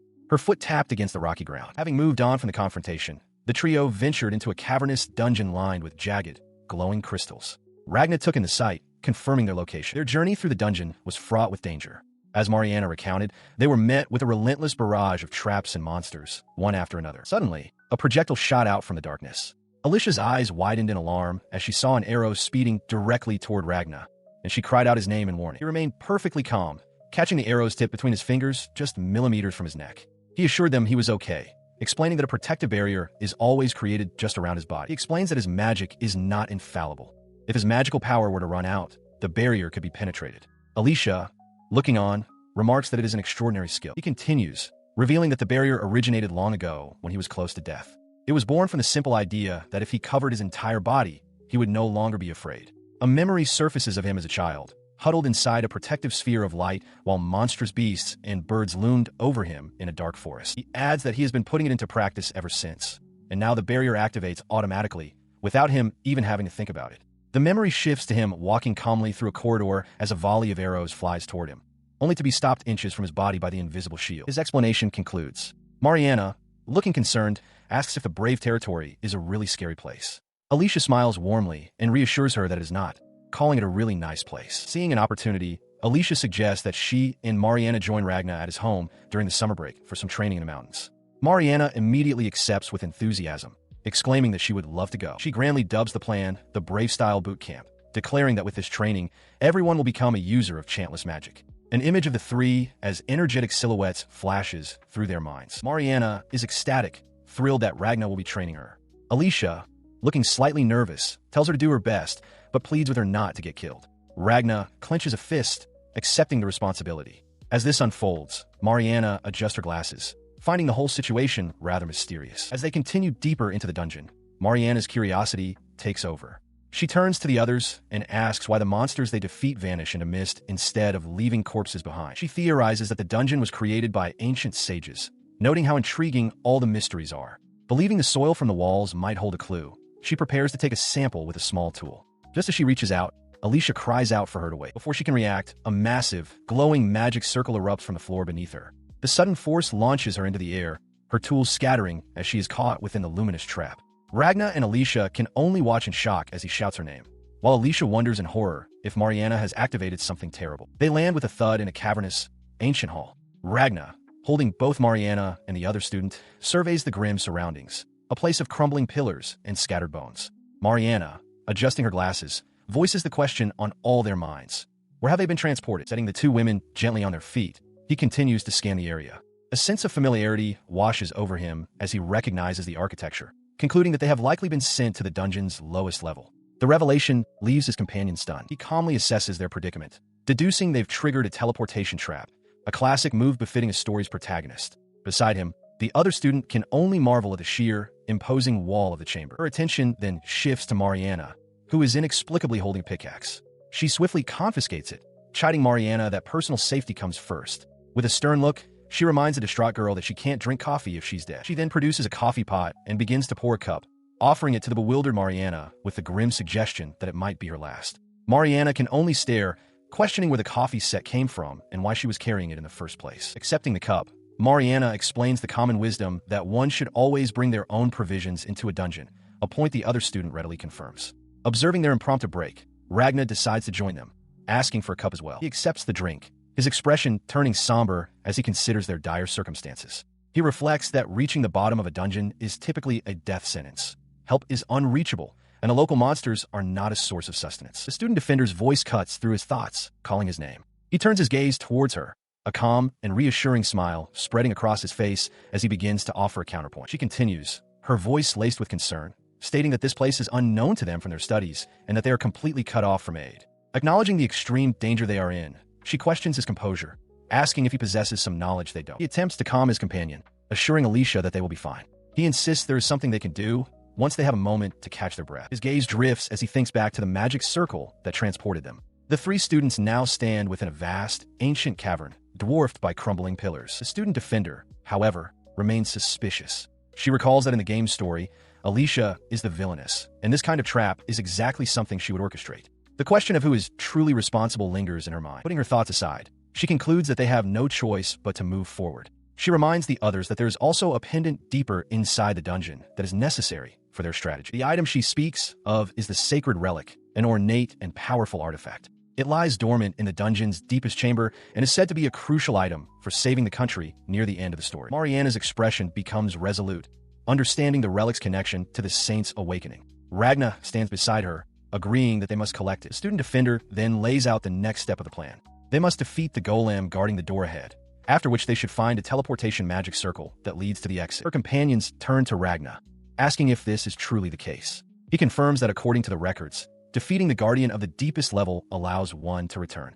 Privately, however, he knows there is more to it, information he feels he cannot yet share. Following his words, the group's attention is captured by a massive, intricately designed set of doors embedded in the cavern wall. The student defender excitedly suggests that this might be the exit.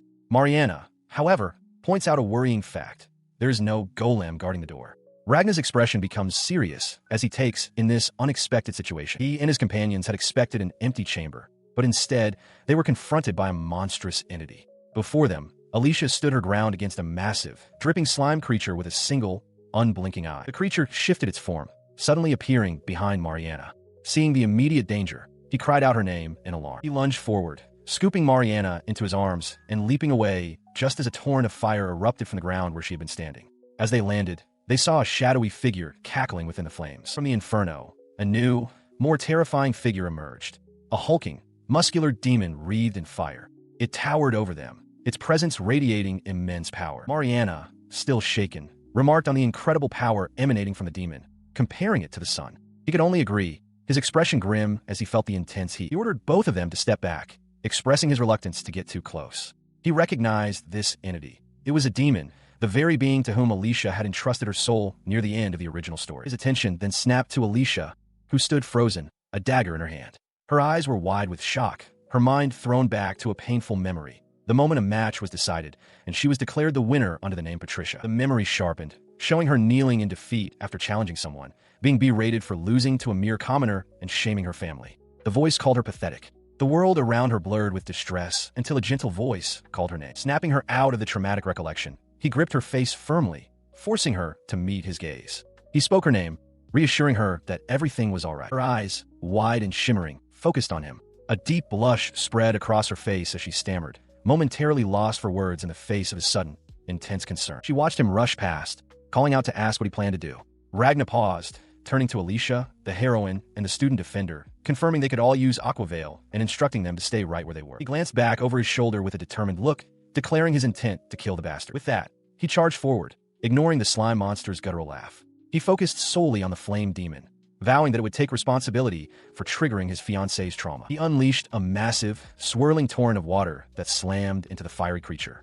As the vortex of water engulfed the demon, Ragna observed that its body seemed to shrink under the magical assault. The watery vortex sharpened into a slicing arc of immense pressure. Leaping through the air, he guided the powerful current with deadly precision. His attack struck true, cleaving the demon's head from its shoulders. From their vantage point, the heroine cheered that he had done it, but Alicia shouted a frantic warning that the danger was now coming from behind. The severed head and body parts tumbled to the ground, dissolving into nothing upon impact. The demon itself seemed momentarily confused, muttering to itself and wondering what had fallen. And with an audible snap, the head flew back onto its neck, reattaching itself perfectly. Facing the fully restored demon, Ragna calmly acknowledged that an attack of that magnitude was apparently not enough to kill it.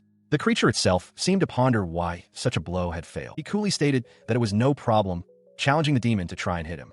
Unfazed, Ragna launched himself forward once more, closing the distance to re-engage his seemingly immortal foe. He looks down at the regenerating demon, unimpressed. He tells the creature not to think it can outmaneuver him with such a sloppy defense, declaring its previous attack pathetic and unworthy of even the lowest-ranked brave. The demon, still on the ground, wonders to itself if it was careless. In response to the insult, the demon snarls that he is one to talk. It lunges forward, its clawed hand crackling with dark energy. The creature's attack connects, engulfing him completely in a violent torrent of flames. As the inferno rages, the demon seems confused by the lack of a pained reaction. It roars for its target to burn, but inside the blaze, Ragna stands impassive and unharmed. He remains completely unfazed, remarking that a fire dragon's breath is far hotter than this. The demon cries out, stunned by his resilience. His attention shifts from the physical battle to a deeper mystery. He seems to peer into the very essence of the demon, asking aloud who is inside and requesting that they reveal themselves. A fundamental truth about demons surfaces in his mind. They do not originally possess physical forms. This means there must be a human inside the creature, one who made a deal with a demon to fulfill their own desires. With this understanding, he faces the hissing demon once more. Deciding to confirm his theory, he reaches out a hand, intending to identify the source of the magic power by touching it. The moment his fingers make contact, the demon's body begins to violently convulse and erupt. It lets out a final, agonized scream as Ragnar realizes with shock that it is self-destructing. The violent reaction is contained within the slime monster, which struggles to hold the destructive energy. Nearby, Mariana cries out that she can't maintain her hold any longer, just as the entire mass erupts in a massive explosion. As the explosion ripped through the cavern, Ragnar threw himself in front of Mariana and the other student, absorbing the full force of the fiery blast with his body. The ground beneath them cracks and shatters from the impact. He kneels amidst the rubble, his expression hardening with frustration as he wonders who is truly controlling the demon. Alicia rushes to his side, asking with concern if he is all right. The other student points out that he is burned, but he dismisses it as just a scratch. Alicia looks at him, reminding him that he had promised to protect her, no matter what. He looks back at her, relieved to see that she has calmed down. With a slight blush, Alicia quietly thanks him. Her moment of gratitude is interrupted as Ragnar's attention is drawn elsewhere, his expression turning serious once more. Alicia, noticing the change, asks him what is wrong. He explains that during the fight, he spotted a teleportation magic circle. He believes it will allow them to return to the surface, much to the surprise of Mariana and the other student. He leads them to the location, revealing the glowing magic circle etched into the stone floor. He urges them to step onto it, concealing a jeweled artifact behind his back. The moment they step onto the circle, a brilliant light envelopes the three of them, activating the teleportation magic. Within the disorienting flash of light, his focus remains razor-sharp. He realizes he has now grasped the unique sensation of the enemy's magic power. The light of the teleportation fades, leaving the cavern empty. The dungeon practice has concluded in chaos, but Ragnar's new objective is clear: find the main body of his enemy and kill them. Within a grand, now filthy room, Alicia Oldwood, known as Patricia, kneels and coughs. The aftermath of the dungeon training chaos surrounds her, a mess she apparently orchestrated from behind the scenes. A young woman with long, light hair appears in the doorway, her expression one of pure disdain. She calls Alicia pathetic. Recognizing her superior, Alicia utters the name Jalasis, prompting the woman to coldly ask if she succeeded in recovering the sacred artifact. In response to the unspoken failure, Jalasis strikes Alicia hard across the face. Stunned, Alicia can only offer a weak apology, admitting that she couldn't complete the task. Her assault continues as she kicks the fallen Alicia, her voice laced with fury. She screams in disbelief that Alicia could fail, especially while possessed by a demon. All Alicia can do is repeat her apologies from the floor. Gasping, Alicia explains that she was interrupted. A vivid memory flashes through her mind of Ragnar Brave, charging forward to intervene. She reveals his name to her furious master. Jalasis scoffs at the name, dismissing Ragnar as nothing more than an insignificant noble from the frontier, a minor character who should have naturally disappeared as the story progressed. She clutches her head, enraged that her entire plan to turn Alicia into the story's villainess has collapsed. It is all his fault. In her mind, she sees Ragnar standing beside the heroine, Mariana. Her frustration deepens as she realizes the path involving Edward is no longer viable, and her former followers are now useless, despite her blackmailing their families. As Jalasis seethes, Alicia notices her hand is bleeding and suggests they treat the wound. Jalasis sharply silences her. With a cold, unreadable expression, she tells Alicia to be quiet and then commands her to take off her clothes. Her tone softens almost imperceptibly as she asks where Alicia was injured. Alicia kneels before her, her back exposed to reveal a canvas of old scars and fresh wounds. Her hand glowed with a soft, restorative light, mending the wounds across the young man's chest. His injuries healed, he looked down a ring on his finger and presented it to her, simply stating here. As she worked, her thoughts turned to his opponent. She realized that the man was a reincarnator, the same as her, and she found it unbelievable that he could have taken her subordinate's head off in a single blow. She continued to ponder the situation, musing that if his circumstances were similar to her own, then perhaps his actions couldn't be helped. But what would come next? Since he had used self-destruction, his entire body was gone. Her attention returned to the young man before her. She placed a hand gently on his head, acknowledging that it was a flashy defeat, but praising him nonetheless, telling him he did a great job. He looked up at her, his expression filled with gratitude as he stammered a thank you. Overcome with emotion, he stepped forward and embraced her tightly, whispering her name, Jalasis. She held him close, calling him a crybaby and a winner. She then referred to him as Patricia, her adorable little brother, revealing that he was a rare being who, just like her, had carried a demon since the day he was born. Pulling back slightly, she looked at him with a gentle expression. She told him that, for the moment, it was okay for her to simply be his big sister. He leaned his head against her once more, his voice heavy with the truth of his failure. He confessed that the man he fought was truly strong, and that he couldn't possibly defeat him. As he called out her name again, her expression hardened. She thought to herself that he was still the same crybaby he had always been. The moment of comfort ended abruptly. Now kneeling before her in the ornate room, the young man looked up as she tilted his chin with her fingers.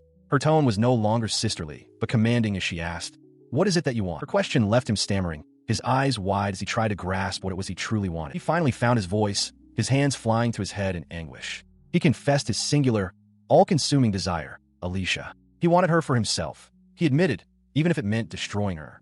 The thought twisted into a dark fantasy. If he chained her up, they could be together forever. She listened to his desperate confession and calmly pointed out the flaw in his logic. To take Alicia, she explained, he would first have to kill the one she currently belongs to.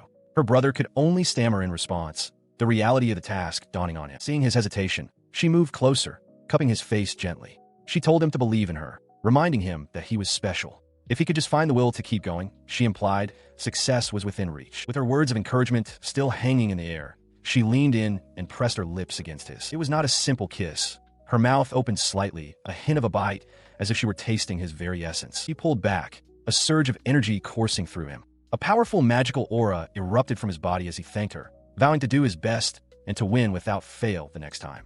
Jalasis watched him, silently observing the sudden, dramatic increase in his power. As she observed her brother's renewed determination, a young man with dark hair and pierced ears approached her. He addressed her by name, suggesting that, from his perspective, she had already won. She turned to her confidant with a playful wink, cheekily explaining her victory. After all, her brother had just been embraced and even kissed by a cute girl. Her associate stared back, his expression one of utter shock. Leaving him to process her words, she began walking toward the Grand Academy building, her brother and associate in tow. She remarked dismissively that the simple-minded students there live for such trivial things, advising him to try going back to see for himself. Her attention shifted from her companion to the academy grounds below, her eyes fixing on a single student. Brave. The name registered in her mind as she observed him from the window. Turning to face the window fully, she gripped the frame, her knuckles whitening. She wondered aloud in her thoughts what his goal could possibly be, appearing in this scenario, on this stage. Though she didn't understand his reasons for being there, she made a cold, internal vow. If he got in her way, she would show no mercy. Her expression hardened with grim resolve. She would defy this damn world. She would carve her own will into fate, into the very fabric of the world itself. A single path lay before her, a choice born of a deep-seated curse and unwavering determination. Destruction, that was the answer she chose. During a private conversation among young women, Alicia Oldwood is caught off guard, a blush spreading across her face as she is asked for the details of a recent day. Her friend, Jalasis, presses for information, asking what they were up to that night and confirming that they walked through the city together. Alicia stammers, trying to downplay the event. Nearby, Ragnar Brave realizes they are discussing the date and that he has missed his chance to join in. He overhears Alicia explaining how they smelled grilled skewers and decided to try street food, a first for both of them. Jalasis expresses her surprise that it was a new experience for Alicia, and especially for Ragnar. She continues her thought, musing that Ragnar seems a little sheltered, or perhaps just inexperienced with the world, given that until recently, he couldn't even ride a train. He overhears this assessment from his hiding spot and smiles faintly, realizing she has him figured out. He concludes that he must seem hopeless with anything outside of combat. His self-assessment is immediately contrasted by Alicia's internal thought.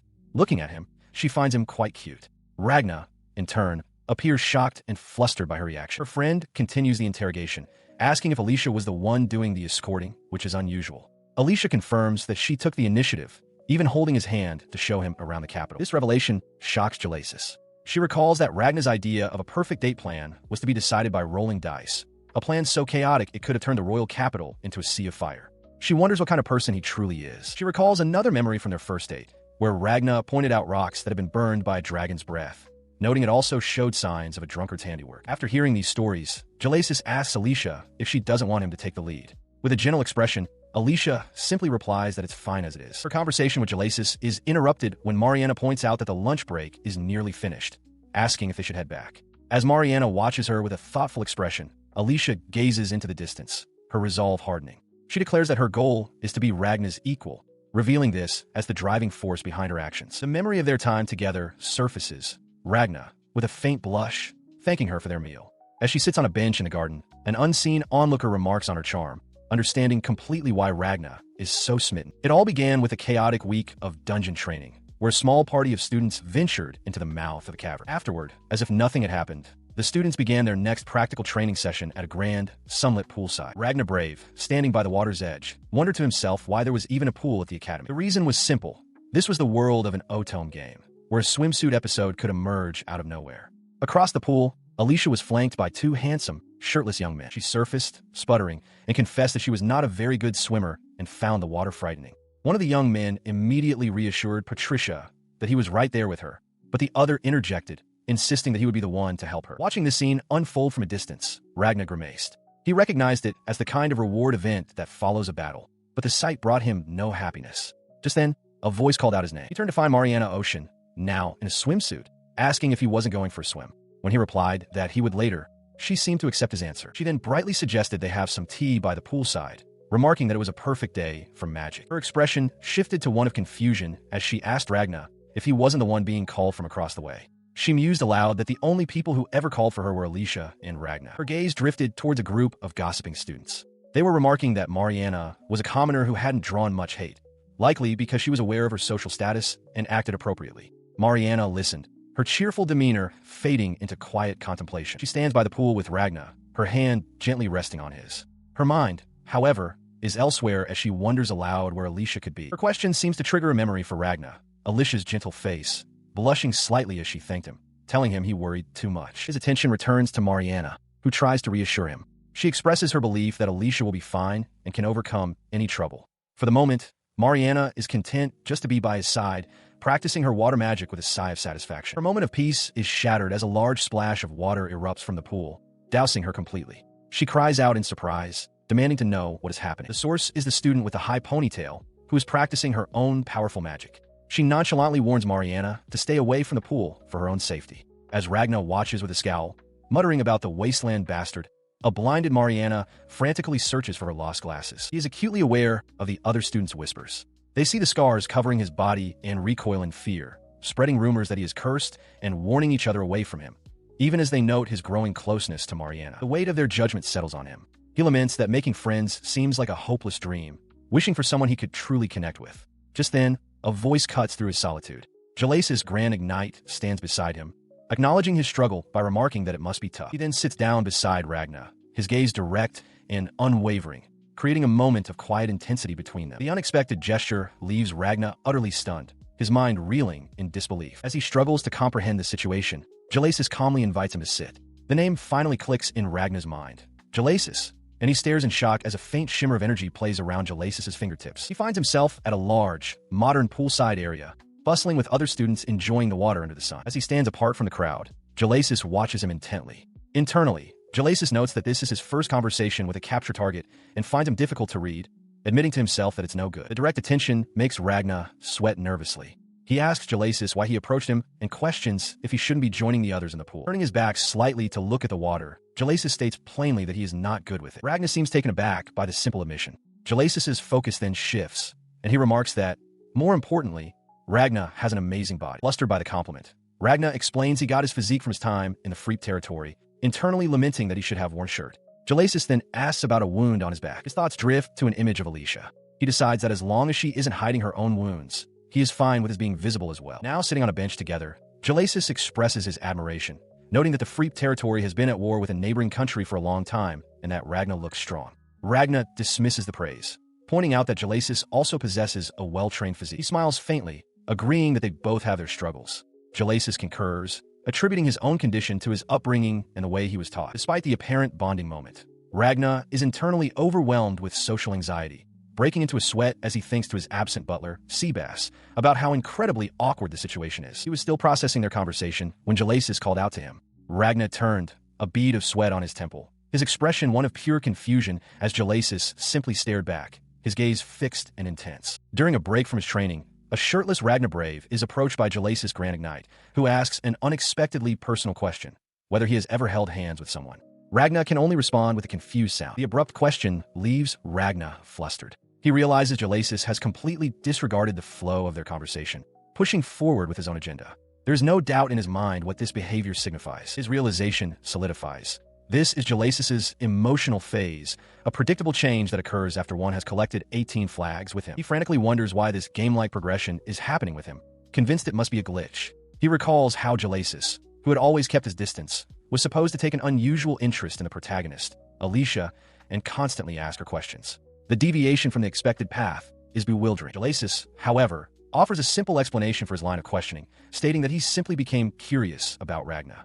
The words strike Ragna as a relationship advancement voice line, further cementing his theory about the game mechanics at play. His words do little to calm Ragna's racing mind. He imagines Jalesis getting too close to Alicia and worries that, at this rate, Jalesis might make a sudden, unwanted advance on him.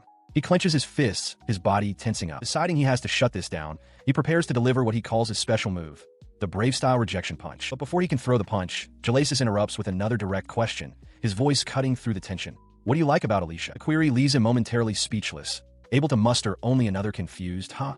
Jalesis looks down, his expression unreadable, and asks what is wrong, his sentence trailing off with a quiet because. He then looks up, a knowing, unsettling smile spreading across his face as he leans in close. He speaks with chilling certainty. You are originally not supposed to be here yet. He and Ragna stood in tense silence by the indoor pool, their gazes locked. Jalesis wore a calm, almost smug expression, while Ragna's face was a mask of wary apprehension. His unnerving stillness seemed to radiate a palpable pressure. Ragna, sweating slightly, could only wonder at the other's confidence, muttering a quiet, uncertain acknowledgement. He then confirmed Ragna's fears, stating plainly that he knew Ragna was the one who had been the deepest part before, a clear reference to a past, hidden battle. Ragna demanded to know why Jalesis had come for him now, so openly, in broad daylight. Sitting at the pool's edge, Jalesis declared it a declaration of war, vowing that he would not let Ragna have Alicia. His thoughts reeled from the sudden challenge, but they were interrupted by a cheerful voice calling out from the water, addressing someone as Jalesis. A young woman with a bow in her hair swam up to Ragna, mistaking him for the other boy. She mentioned that Jalesis wasn't good with water and offered to practice swimming together.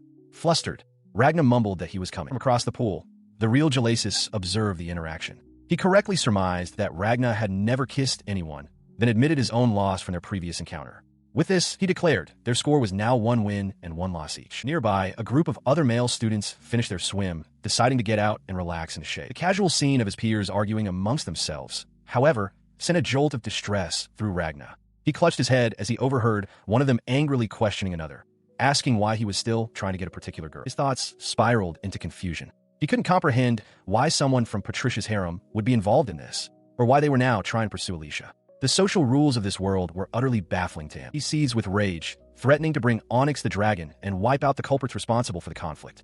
A sharp voice cuts through his fury, telling him to stop. Jalesis stands before him in a dark one-piece swimsuit, her expression stern as she asks what kind of dangerous things he is muttering about. His mind flashes to an image of a monstrous, caged beast, straining against its bars as handlers struggle to contain it, a reflection of his own barely contained rage. She asks if someone told him to restrain himself. He denies it, clarifying that there is simply someone he wants to kill. Her expression softens slightly with concern. She tells him that lately, she has heard about a lot of injuries coming from his class. She warns him that if he continues on such a reckless rampage, his and his allies' position will only worsen.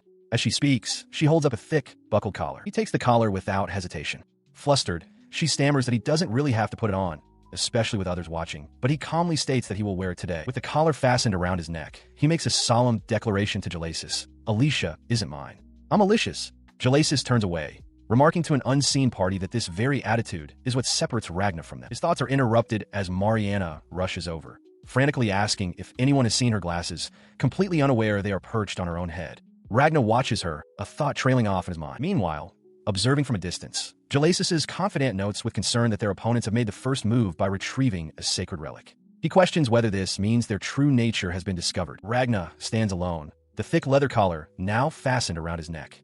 A faint blush dusts his cheeks as he notices a subtle warmth emanating from it.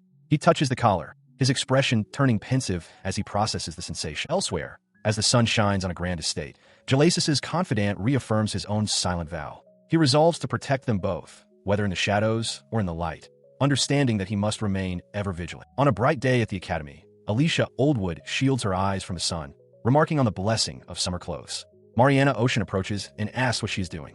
Alicia explains she is looking for Ragna, but he doesn't seem to be around during the lunch break. A faint blush appears on Alicia's face as she quietly admits to herself that she had hoped to have lunch with him. Meanwhile, Ragna sits alone, lost in thought. Nearby, two other students discuss the upcoming summer break, with one sighing that she'd love to go on vacation with a man she likes and perhaps even share a kiss. Overhearing them, Ragna clasps his hands, realizing he is facing a serious situation. His concentration is broken by Mariana, who asks if he was deep in thought. She points out that a dangerously malicious magic is leaking from him and informs him that Alicia had been looking for him. Ragna apologizes, insisting it was nothing important. He explains that he was merely performing some magic detection for Alicia's class, though he internally laments that he has done something terrible. He then turns to Mariana and asks a pointed question.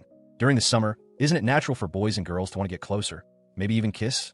The question leaves Mariana utterly flustered. She averts her gaze, blushing deeply. She stammers that he shouldn't ask her such things, insisting that for her, it is still not the time. After composing herself, she correctly guesses his true concern. Clearing her throat, she states that she understands. He is worried that Alicia might be taken by someone else. He leans forward earnestly, questioning who would pursue a woman who is already engaged and living with her fiancé. He wonders aloud if anyone would normally do that, his imagination conjuring the image of a sinister-looking man. He quickly clarifies that it's just a background check, a simple precaution. Unimpressed, Mariana stares at him and declares she is telling Alicia. Ragna is thrown into a panic, pleading for her to wait. He stood silently as Mariana questioned his actions. She pointed out that if he was truly that worried about Alicia, he could simply stay with her all the time, asking why he always disappears so quickly. He explained that it wouldn't feel right to take away her time with others. Furthermore, he worried that if he were always with her, she might face criticism because of him. She seemed taken aback by his reasoning, exclaiming that she wouldn't care about such criticism, and she was certain Alicia wouldn't either. As the realization dawned on her that this was why he'd been avoiding her, Ragna quietly insisted that he, however, did care. His quiet declaration was cut short by a familiar voice. Alicia had approached, calling his name and startling him. She smiled brightly, seemingly unaware of the tense conversation, and enthusiastically invited him to the library after school. She suggested they all work on the summer vacation assignment together. Mariana, observing the situation, commented on how frustrating it was to watch from the outside. Seeing Ragna's hesitation, she offered a solution, stating that she knew a good, quiet place for them to study. Ragna considered his own tendency to worry and try to be considerate. He wondered if Alicia had sensed this, noting that she often looked lonely but never spoke of it. Mariana continued her thought aloud, musing that if caring for one another only resulted in keeping their distance, it seemed more logical to simply stay together all the time. Her directness caused both Alicia and Ragna to squirm, with Alicia muttering that the conversation was giving her heartburn. With the plan made, Mariana waved goodbye, promising to see them after school.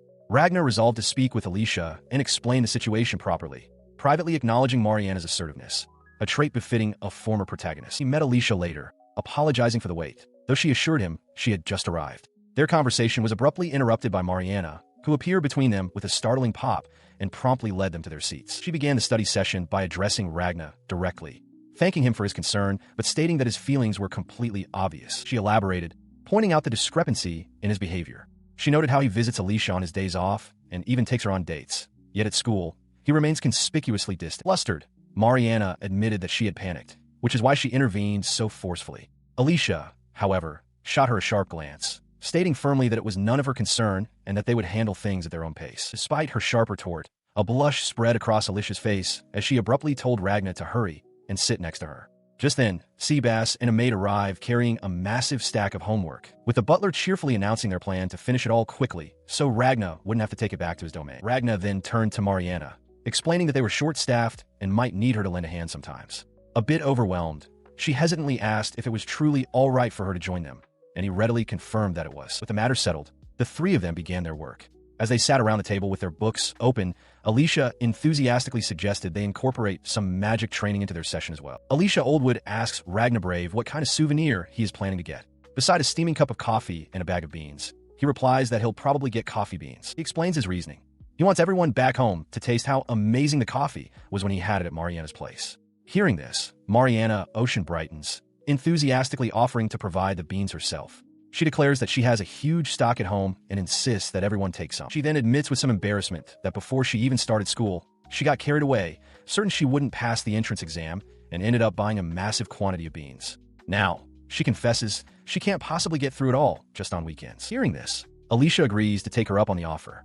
Mariana clasps her hands together in relief, while Ragna quietly affirms his agreement as well. He then turns to Mariana with a request. He asks if she would be willing to show the entire Brave family her techniques for making coffee, so that they can all share in the experience. Mariana smiles warmly, agreeing immediately. Though she humbly claims she isn't skilled enough to teach, she promises to do her best. Ragna considers that not only is her coffee's flavor outstanding, but as Alicia's best friend, she will undoubtedly be welcomed by his household staff. He tells her he is just going to grab some materials and asks if she needs anything. Mariana thanks him, replying that she is fine. He walks through a large library, his hands in his pockets. He stops when he finds the section he was looking for, Sage Studies. As he stands there, a familiar voice drifts from a nearby corridor. He turns to see Alicia laughing as a young man kneels before her, exclaiming that it tickles. The young man, holding her hand, is Castor von Pentagram, son of the nation's prime minister. Ragna watches the scene unfold, recognizing Alicia in her role as Patricia, the fake heroine. Castor looks at her fondly, musing that love is always like this. He watched, stunned, as Castor embraced Alicia,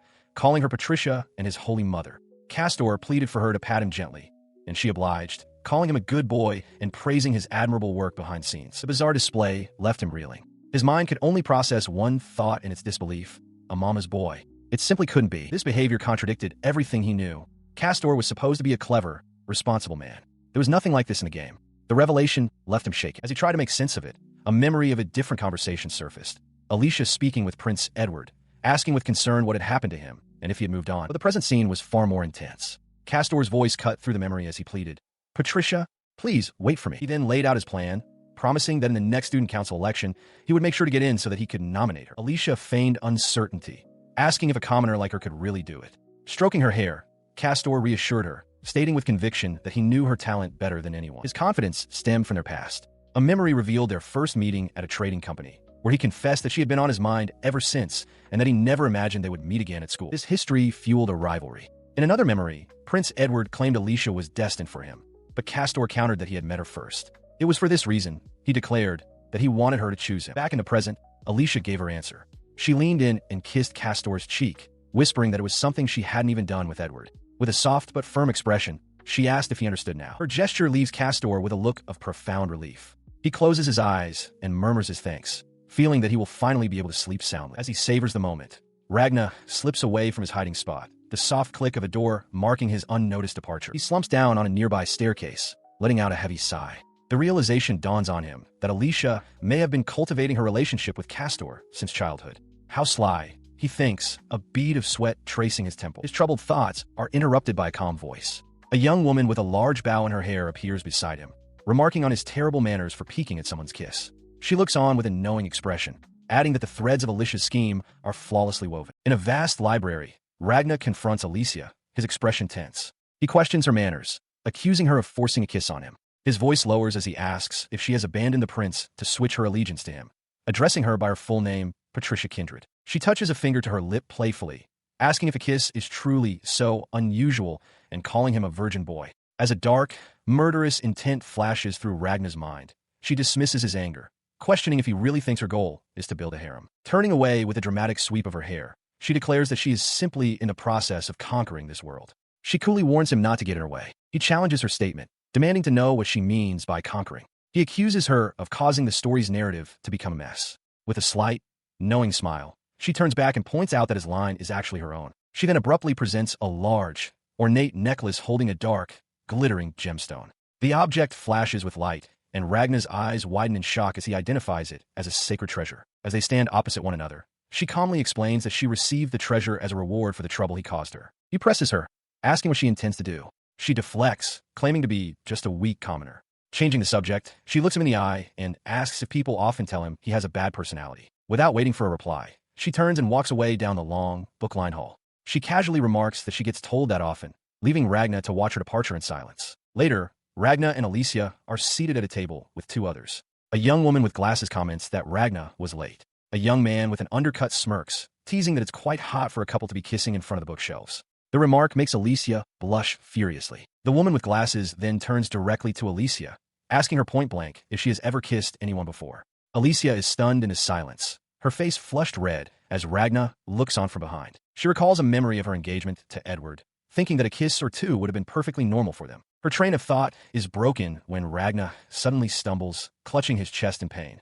The girl with glasses rushes to his side, asking if he's all right. He reassures her, explaining it's just a lingering ache from his battle with the Black Dragon and not a fatal injury. He remains on one knee, internally processing that Alicia likely has no experience with something like a kiss. The thought strikes him that she is no longer the same person he once knew. She has changed in a significant way. Alicia, noticing his strange expression, asks what he's imagining, though she has no idea. He slowly rises to his feet as Alicia declares that she hasn't done anything of the sort. Looking down with a conflicted expression, Ragna quietly asks, "So, not yet?" Their tense exchange is interrupted by the arrival of Jealousy. The girl with glasses, Mariana, becomes flustered. Jealousy greets Alicia coolly, remarking that they haven't seen each other since their time at the pool. She asks what brings them to this place. Ragna, standing beside her, explains that they were just delivering some printouts. Taking in the scene, Jealousy suggests joining their study session. Alicia immediately objects, pointing out that it's her seat. She adds that it's a bad idea because the young girl beside her is struggling to concentrate on her work. She bluntly tells Jealousy to go home. With a smirk, Jealousy calls her harsh, then holds out a folded paper. She states she will just give her this, then firmly places it in Alicia's hand. But instead of leaving, Jealousy swiftly grabs Alicia's hand and brings it to her lips, kissing the back of it. The unexpected gesture leaves both Alicia and Ragna utterly stunned and speechless. Her shocked reaction prompts Jealousy to ask if this is truly her first time experiencing such a thing. Ragna, his expression hardening, steps forward and demands to know if Jealousy is picking a fight with him, Alicia's fiancé. Unfazed, Jealousy retorts by asking if he means a fight like the one in the library. She internally notes that with people watching, it's fine, and that she finds his shamelessness amusing. The escalating tension is broken when Alicia, overwhelmed, suddenly lunges forward and clings tightly to Ragna's back, crying out his name. She tries to calm him, explaining that kissing a hand is merely a form of greeting among nobles and that he shouldn't worry. Flustered by her closeness, Ragna's anger dissipates, and he asks if she's settled down now, calling her a good girl. Watching them, Jealousy scoffs, calling Ragna a brute before turning to leave. As she walks away, Jealousy decides she'll head back. Her thoughts drift to Clive, who suggested they both enjoy their summer vacation, promising it would be fun. The image of a train crossing a bridge over a lush valley fills her mind, a symbol of the journey to come. From the train car, Mariana gazes out at the passing landscape in awe, saluting the view. She exclaims that it's a magnificent sight and her first time ever leaving the capital by train, filled with a premonition of adventure. Seated at a table with Ragna, Alicia remarks that she had assumed they would be traveling by horse. Mariana clarifies that while they do use the train at times, their destination is fixed and they cannot simply disembark wherever they please. Ragna explains that he is the only one who needs to prepare supplies. Alicia smiles warmly, expressing her excitement about meeting the residents of the mansion they are heading to. Nearby, a small, winged creature expresses surprise that they are leaving the territory so soon after arriving, having expected them to stay longer. He turns his gaze to the window, watching the scenery roll by. A pensive look crosses his face as he reflects, surprised to find himself feeling a sense of longing for his hometown. After a moment, he sets his coffee cup down and announces that he is going to the restroom. Alicia notes that he is drinking too much coffee, while Mariana simply tells him to hurry back. The heavy iron wheels of the train clatter rhythmically along the tracks, carrying the passengers steadily onward. He walks through the narrow corridor between train cars, his expression calm and unreadable. As he proceeds, his path is suddenly blocked by three menacing men. The heavy-set man from before stands among them, and they greet him with a mocking, "Welcome, Lord." They quickly surround him. One of the men remarks that thanks to Ragna, they were able to board the train without being noticed, seeming to believe he is merely a close companion to his fiancée. The heavy-set man bursts into a derisive laugh, questioning if Ragna is part of the Ignite family or perhaps an agent from an enemy nation's intelligence service. Dismissing him as just a kid, he barks a sharp order to his men. Don't underestimate him. Kill him. In a flash, Ragna explodes into motion.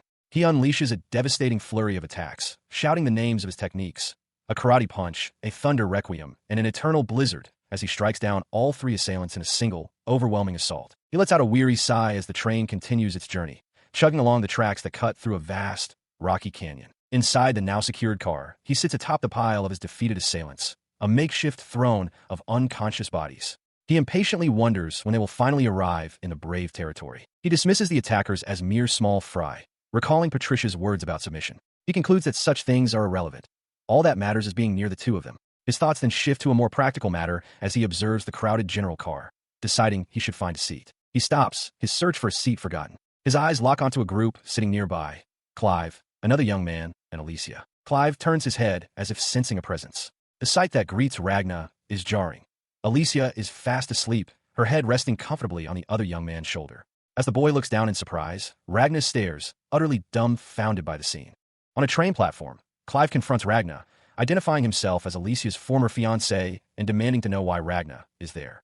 Before Ragna can answer, Alicia steps between them, formally introducing the dark-haired young man as Ragna Volfrave. She then turns to Ragna, her cheeks faintly flushed. She acknowledges that he must have many questions, but for the moment, she simply asks him to take a seat. Inside the train carriage, Clive observes the empty seats with a thoughtful expression. He remarks that he hadn't expected to find no other passengers at this hour, concluding that this arrangement must be Alicia's doing. He continues, expressing his surprise at finding himself riding in a general carriage. With a smirk, he comments that the scale of his little prank has certainly grown.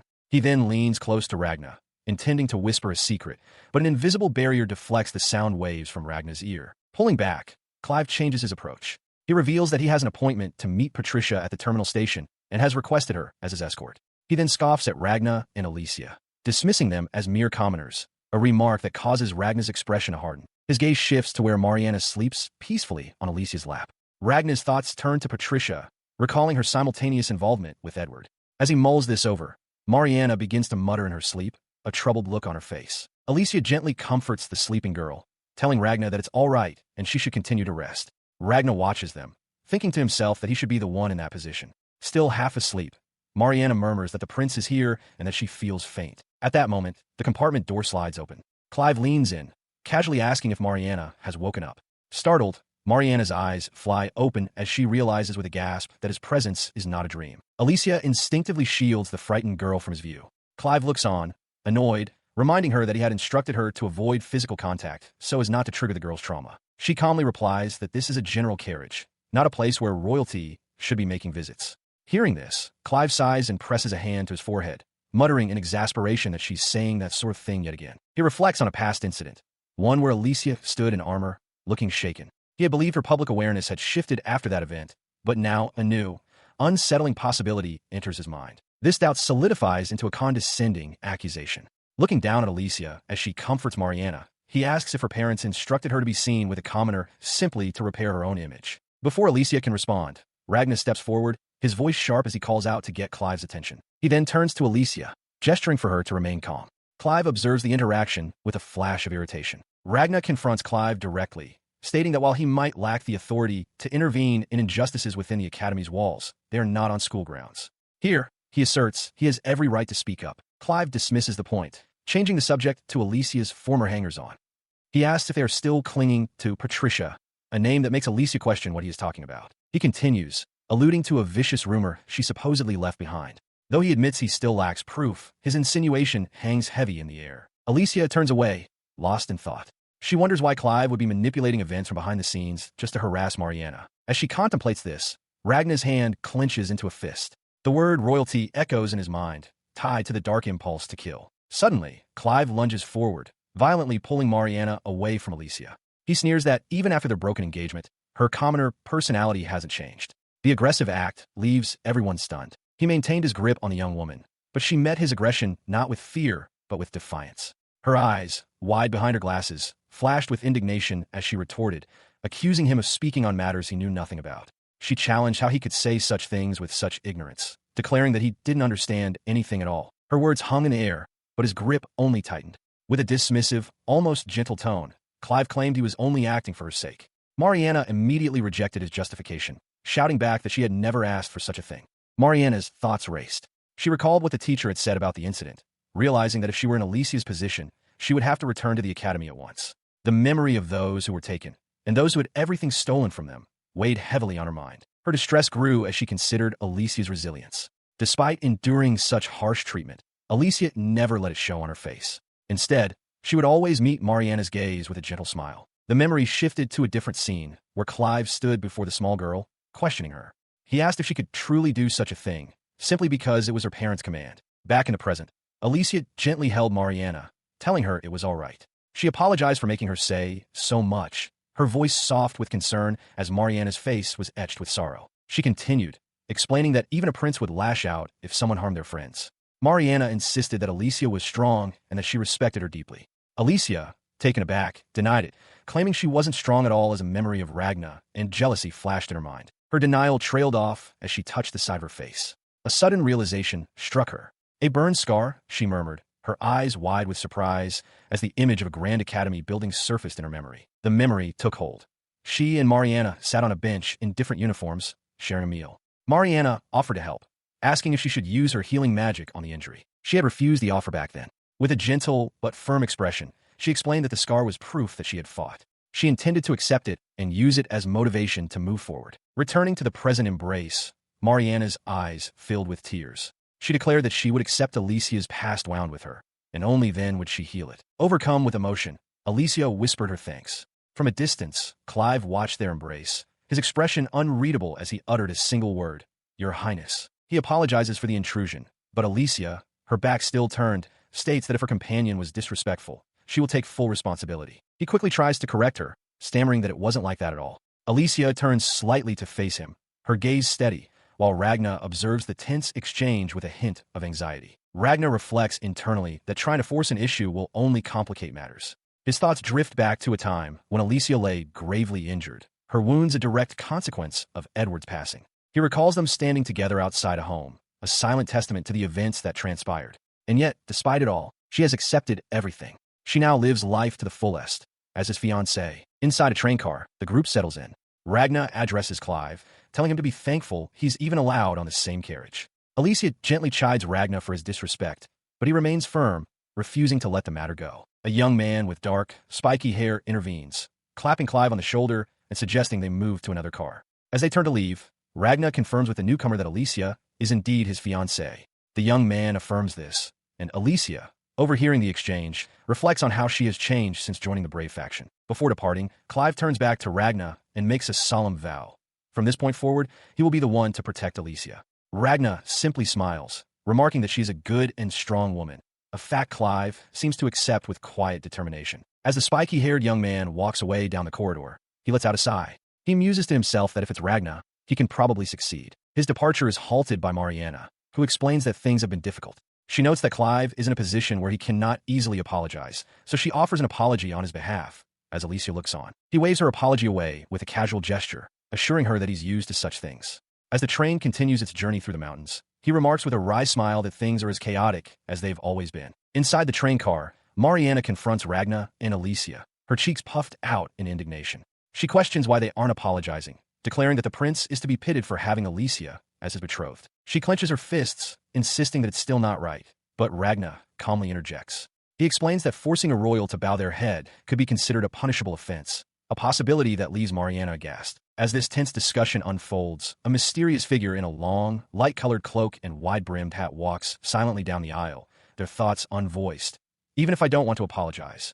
Back in their seats, Alicia gently comforts the now-crying Mariana, stroking her hair and reassuring her of her kindness. The tension soon subsides, and Mariana begins to happily munch on a snack.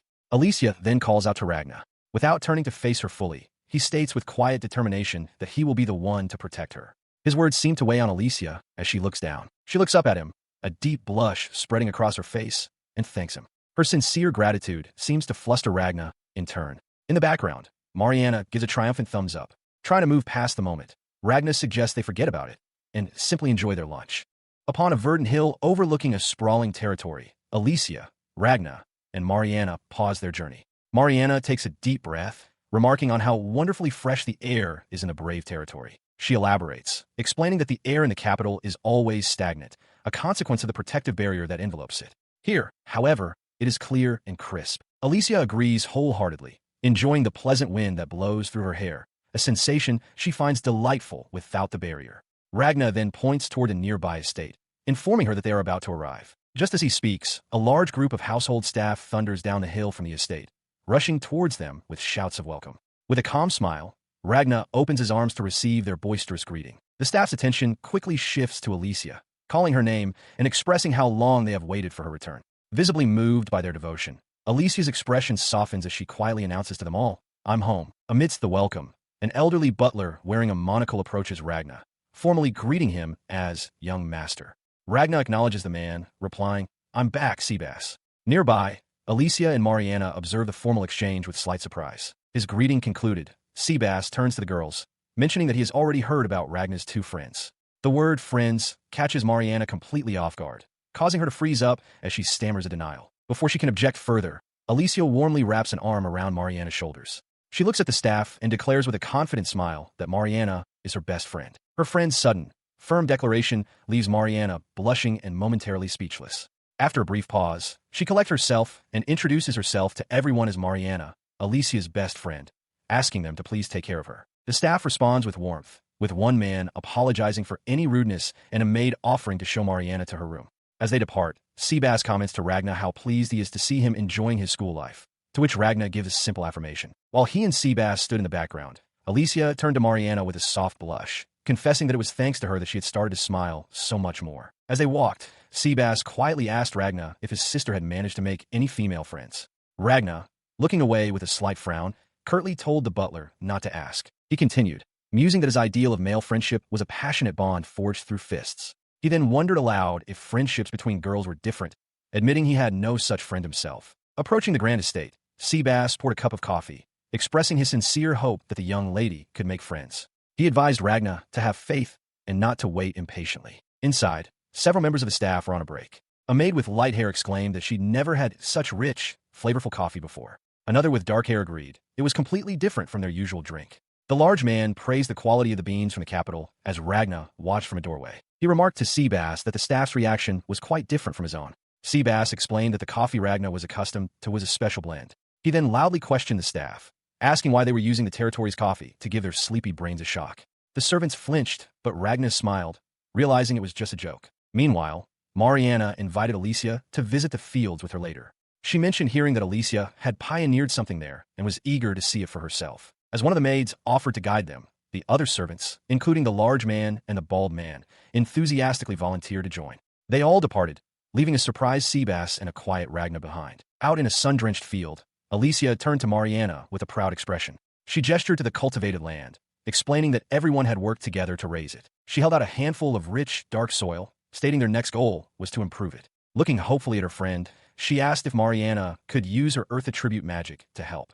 The nearby servants watched with admiration. She listened intently as Mariana, filled with excitement, explained that if they could also utilize the grassland she had seen, the area had the potential to become a major production hub. Alicia considered this, her mind racing with the possibilities. Growing an abundance of delicious vegetables could become a new industry for the Volfrave domain. Unseen by the two girls, Ragna and Clive passed by in a nearby hallway, their cheerful chatter echoing around them.